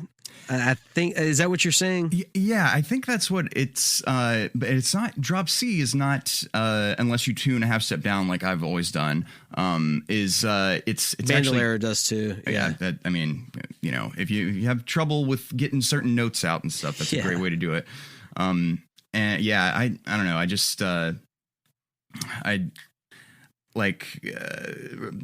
Propagandhi is just like a weird band. So I thought, and they're always trying to like do things in like the most creative way. And I just thought like maybe it was some kind of weird thing. But then I posted in like a message board about it, and somebody was like, yeah, that's what drop C is. I was like, holy, like that's what people mean when they're, and if you try it, it's pretty fun to, just a different tuning. And it's really oriented toward playing in C sharp minor. So it's like you could kind of like be like you're, play like you're in the key of like E major, and then, get the relative minor major thing going on. And it's like just that you wouldn't think that a different tuning would like inspire you or like make things bring new ideas to you. But it's something I've always done, not really with different tunings, but like I play a lot of different instruments. Like I play banjo, ukulele, guitar, bass, and piano. But I only play those as like songwriting tools, and it's like, right. I think that's people, if I sit down at piano, I can't do anything impressive, but I write songs on piano though, and I think that's like it's just like changing the context. Maybe that's the theme of this episode. Yeah, 100%. 100%. So what is that you tuned to B though? What's going on there? So Beard of Antlers, it's like a doom stoner metal band. Mm-hmm. And we tuned to B standard. So I play bass in that band and do some of the vocals. And it's just low and slow. It's that's kind of the mantra. We have a couple songs that kind of pick up a little bit, but it's fun. We've been playing forever, and that's the tuning we chose. We just wanted to write super slow, heavy riffs. And it works out. Dan and Vic are both in that band from Jort Center, and they are incredible musicians. And so that's what they told me to tune to. So that's what I tuned to. Well, hell yeah. I'll have to try that too. I have a like super heavy strings on my SG right now. And I discovered this thing, the wound third string, like a G string, getting that in as a wound string instead of the, not having the wraparound on it. Like if you look for guitar strings that have the wound third on the package, it's like that issue with the fucking G string going out of tune all the time and sounding weird a lot of times. Like it fixes that, and it makes it harder to like solo on that string, but it's bad. It was a game changer for me. I did not realize that was even a thing, to be honest with you. Yeah, it's my cool as shit. Old guitar player from my best friend. He just told me about it like earlier this summer, and I'm all about it now. But I'm trying to tie up a loose end here. Yeah. King 810. Have you ever heard that band? I don't think so. They are I don't want to like pull you into. I'm mindful of your time. I don't want to pull you into another thing, but good. Something that, and we'll get in talking about this, I guess, because one of the things that I do like kind of try to orient the show around is talking about like political art and how that was not really a thing I had in mind when on the first episode. But it's kind of winds up there a lot of times anyway. And in fact, I'm thinking about spinning off and starting another podcast where it's just me interviewing people or having conversations with people about like one specific political song each episode. Doing like shorter and more often or something like that. But my idea what do you think about this idea for a title? Musique politique. I like it. Yeah. All right. I like it. That's what I'll go with then. If it's got your stamp of approval, then it's good. Hell yeah. But so you take a slice of political art and kind of break down that on each episode. So and obviously there's plenty to pull from the musical world. So if music is in the title, I guess it would be primarily about musical, like political music. But if you did kind of broaden it out, I mean, there's so like political pieces of art throughout the centuries. You would have like such a breadth of options to choose from if you kind of kept it like a little broader. Yeah, and that's kind of the idea, is that since music is like my main shit, I probably will wind up talking about that more than anything, but definitely would want to bring people in to talk about like films and, like I just saw Nope this past weekend, and it was like, obviously Jordan Peele's stuff and the more political stuff, where there's a misfire and where there's not, and that kind of thing. Then I think the really political communication through music can be done really well, but I think the really interesting stuff to talk about is like where something is political without really being political. And a big example of that, that's I have obviously I think people should be able to make whatever kind of art they want, and I think that a lot of it's old man shit again. And gangster rap has been around for long enough, I think, that we know it's not like necessarily doing the damage people thought it was going to do. And that's gangster rap is an interesting one because it's like it's not political oftentimes, but it's like this is a reflection, a depiction of what life is like in places where there like a lot of white people will not step foot, and it's like I think that's like one of the big things that gangster rap did, was like this thing that nobody is that you have the luxury of not paying attention to, of this violence and the terrible shit going on in some of these communities. You put it over a beat and you bring some incredible wordplay to it, and suddenly white people are paying attention to it. And the vast majority of those white people consuming it, it's going to go in one ear and out the other, and they're just going to have a good time listening to it. But whether they realize it or not, they are hearing like slice of life stuff from exactly what you're talking about, from a world that they don't ever have to experience and aren't subjected to the pitfalls of, and the way the system has been rigged. They're exposed to the other side of the system that's rigged in their favor. So if the system is rigged in one person's favor, that means naturally and by default it's rigged against somebody else. Unfortunately, the way this system works, at least, this system is very much a zero-sum game. Now there's lots of different political systems and ideas where you don't have to play the zero-sum game, but unfortunately there is a cost to having an advantage in our world for the most part. And yes, you're absolutely right.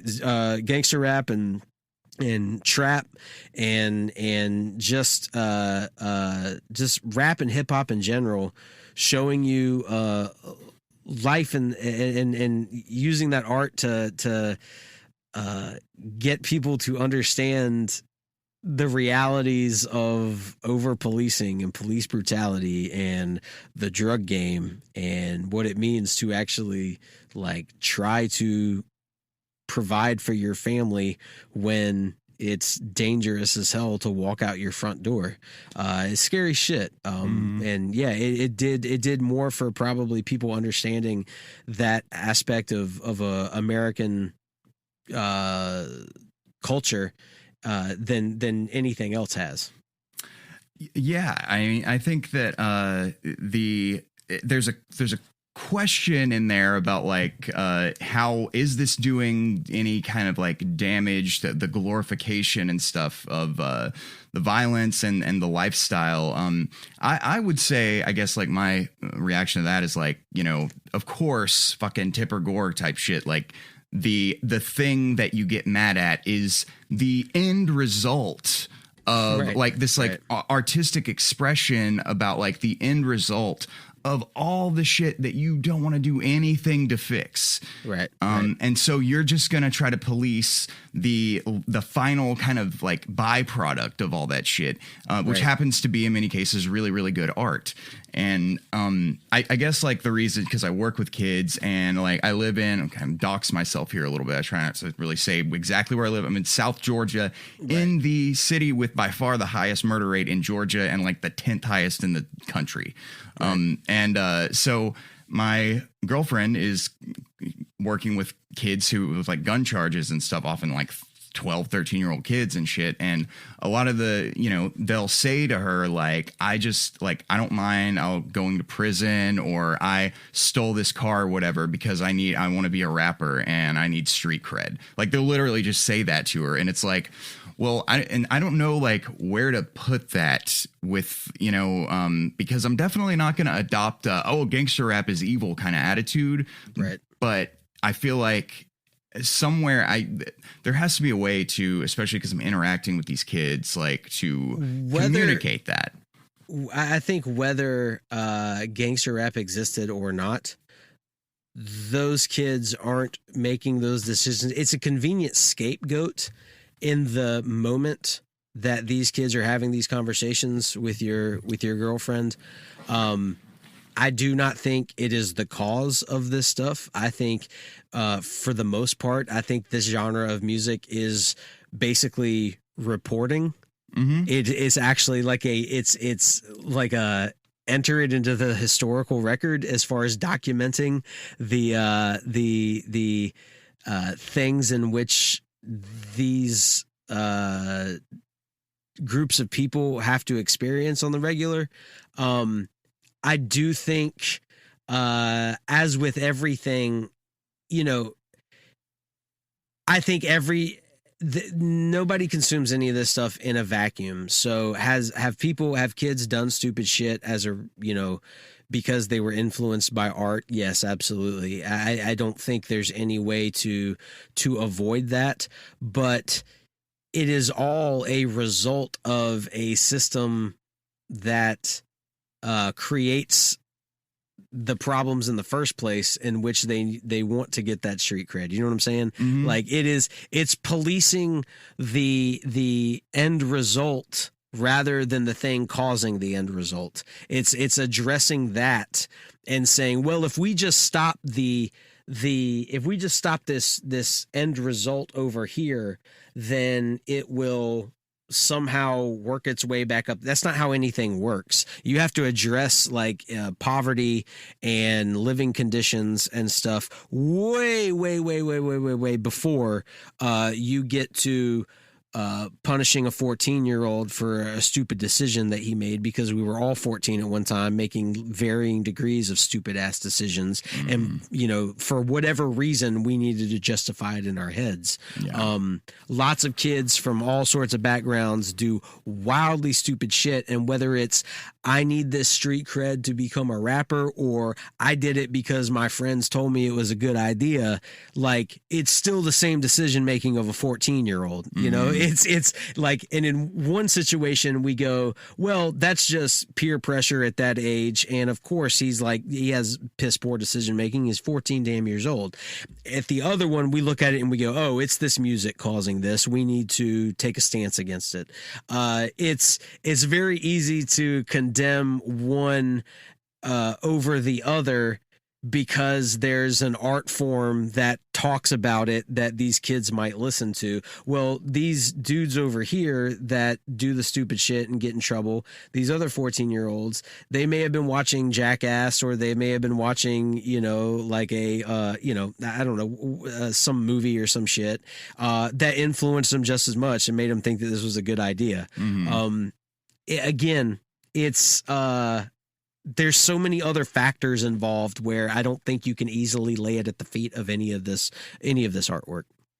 Yeah, I think I agree with that. And I guess I'm thinking about it more lately in a way that I never would have even acknowledged that it could have like any kind of negative effect in any sort of short term or any like immediate kind of way. And it's like, I don't necessarily like not believe that anymore or whatever, but it's just that, just trying to think of it with a little more nuance. I mean, no doubt. I completely understand. And not to, I absolutely don't mean to steamroll your assessment of it and just like, kind of analyzing the fact that you hear this. It's like you have to make a decision every time you hear these stories, from your girlfriend or saying like, this is what this kid told me. And it's like, how am I supposed to think about that? Like I'm hearing directly, like this kid is saying this, like, you have to make a judgment call each time you hear that stuff and kind of decide, how to feel about any of this shit. So. And, come to think of it, I mean, neither of us are experts on hip hop or gang violence or any of that stuff. So that would be, though, now that I think about it, a good, like, I should find someone specifically who would be like a really good person to talk about that, because it's an interesting topic. And I think the reason it came to mind, I brought up that band King 810. That is like one of my, I think you can call it a guilty pleasure, maybe. It's super fucking heavy. And I mean, like the headphone, put on some good headphones and like just feel the heaviness. It's great. But their lyrics and their like whole aesthetic, they're a bunch, I'm sure this is not, it could be scary to people, but it's like, they're a bunch of white dudes with guns and shit. And it's like in all their music videos and stuff, but their songs are about, growing up in like extreme poverty. They're from like, some city in Ohio that's like got the highest crime and poverty rate of like anywhere in the country. And, just happens to be like a mostly white area, but it's same kind of conditions, very similar thing. It's just like they're using super heavy metal music to communicate the gang violence, poverty, and all the issues that they have. And in that context, coming from white people, it's like, I think it's like scary for obvious reasons. White people with guns, it's never a good look. But I think also it's like, this stuff that used to be the domain of just maybe like some old Appalachian music or something like that. But then, gangster rap. And now it's like people see that and it's like, oh, the shit comes to marginalized groups first, but all working people eventually, the bad conditions come for us. I'll give you an idea for a subject you should absolutely explore down the road. Sure. Is the similarities, the deep similarities between poor urban genres of music and poor rural genres of music.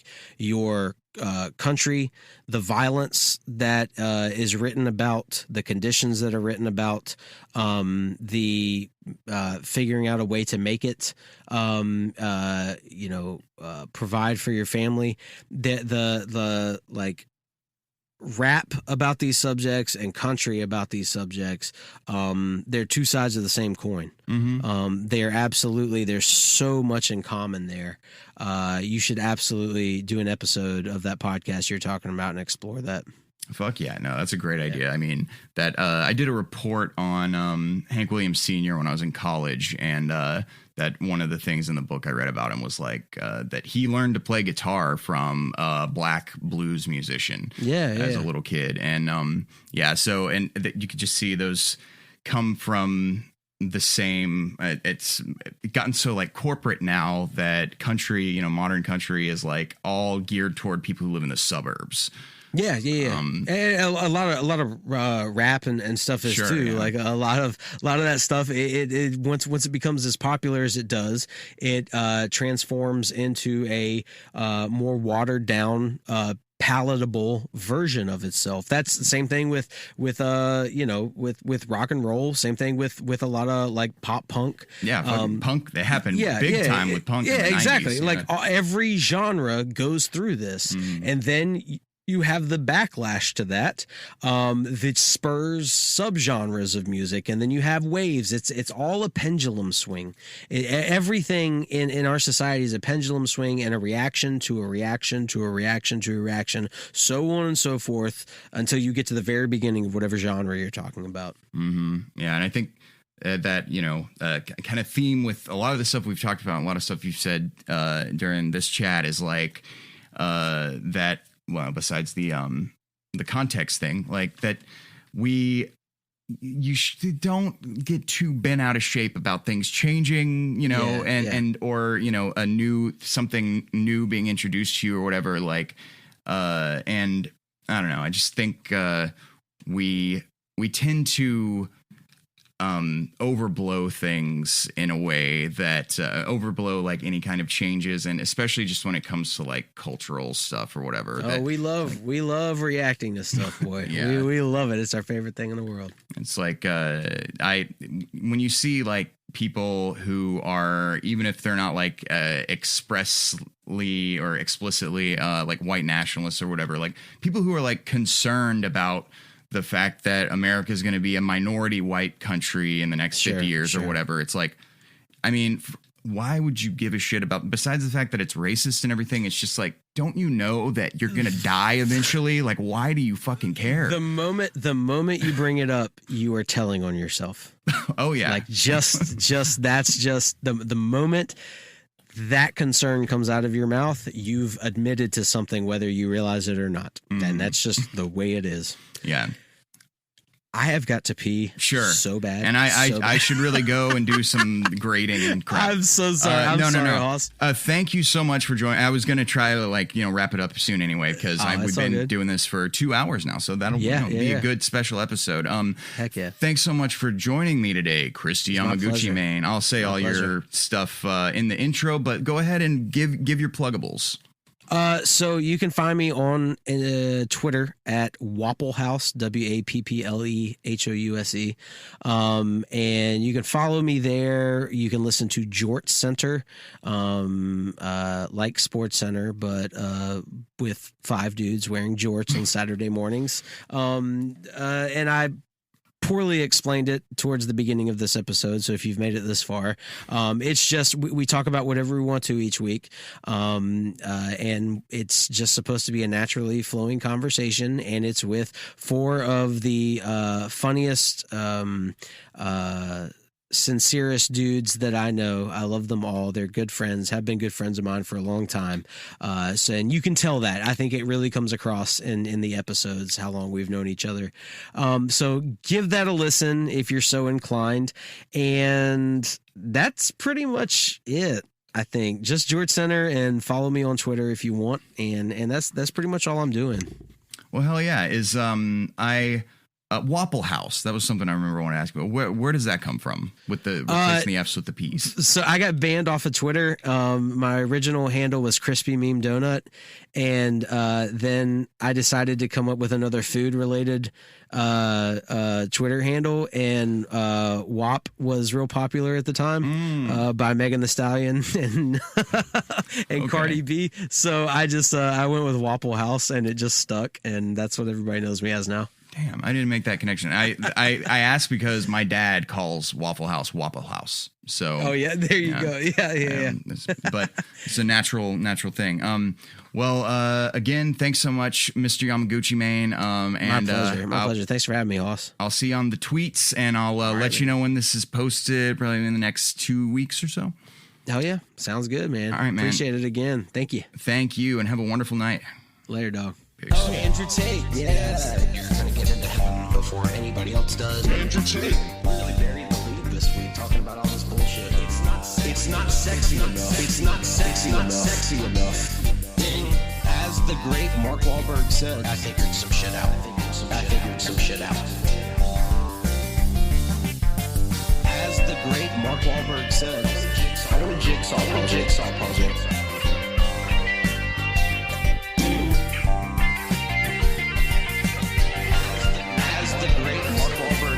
It's not sexy enough. As the great Mark Wahlberg said, they're not conspiracy theories. They are genuine conspiracies. You can edit this out. I want a jigsaw puzzle. It's not sexy enough. It's not sexy enough. It's not sexy enough. You can edit this out. You can edit this out. Edit this out. It is not sexy enough. Nonsensical. Yeah. So where were we even talking about? You're talking about how to use This conversation, I was forget about. Do you consider the British actual human being? They're not.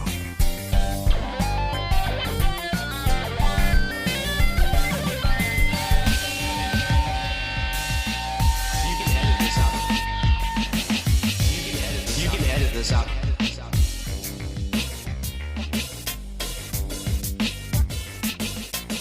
You can edit this out. You can edit this out. Oh, Andrew Tate. Yeah. We were directly responsible for that.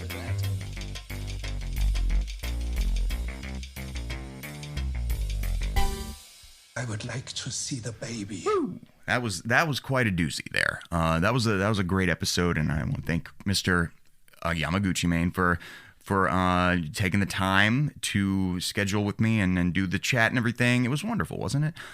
So go follow him at Wapple House, WAPPLE House on Twitter. You know, I'm Hoss _Bossman or Hoss Bossman on all the crap.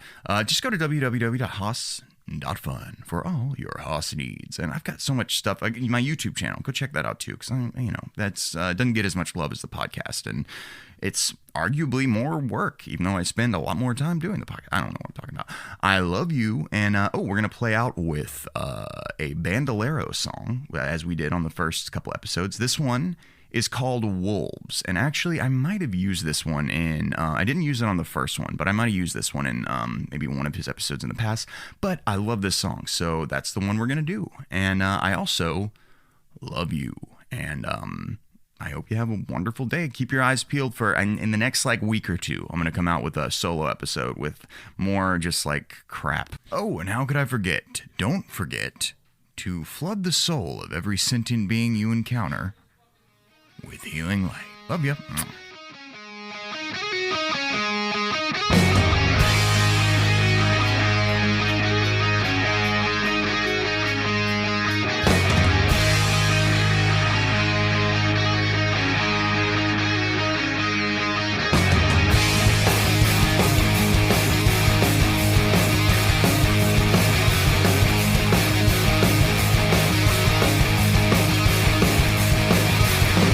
Rising out of the river.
Just come on over here.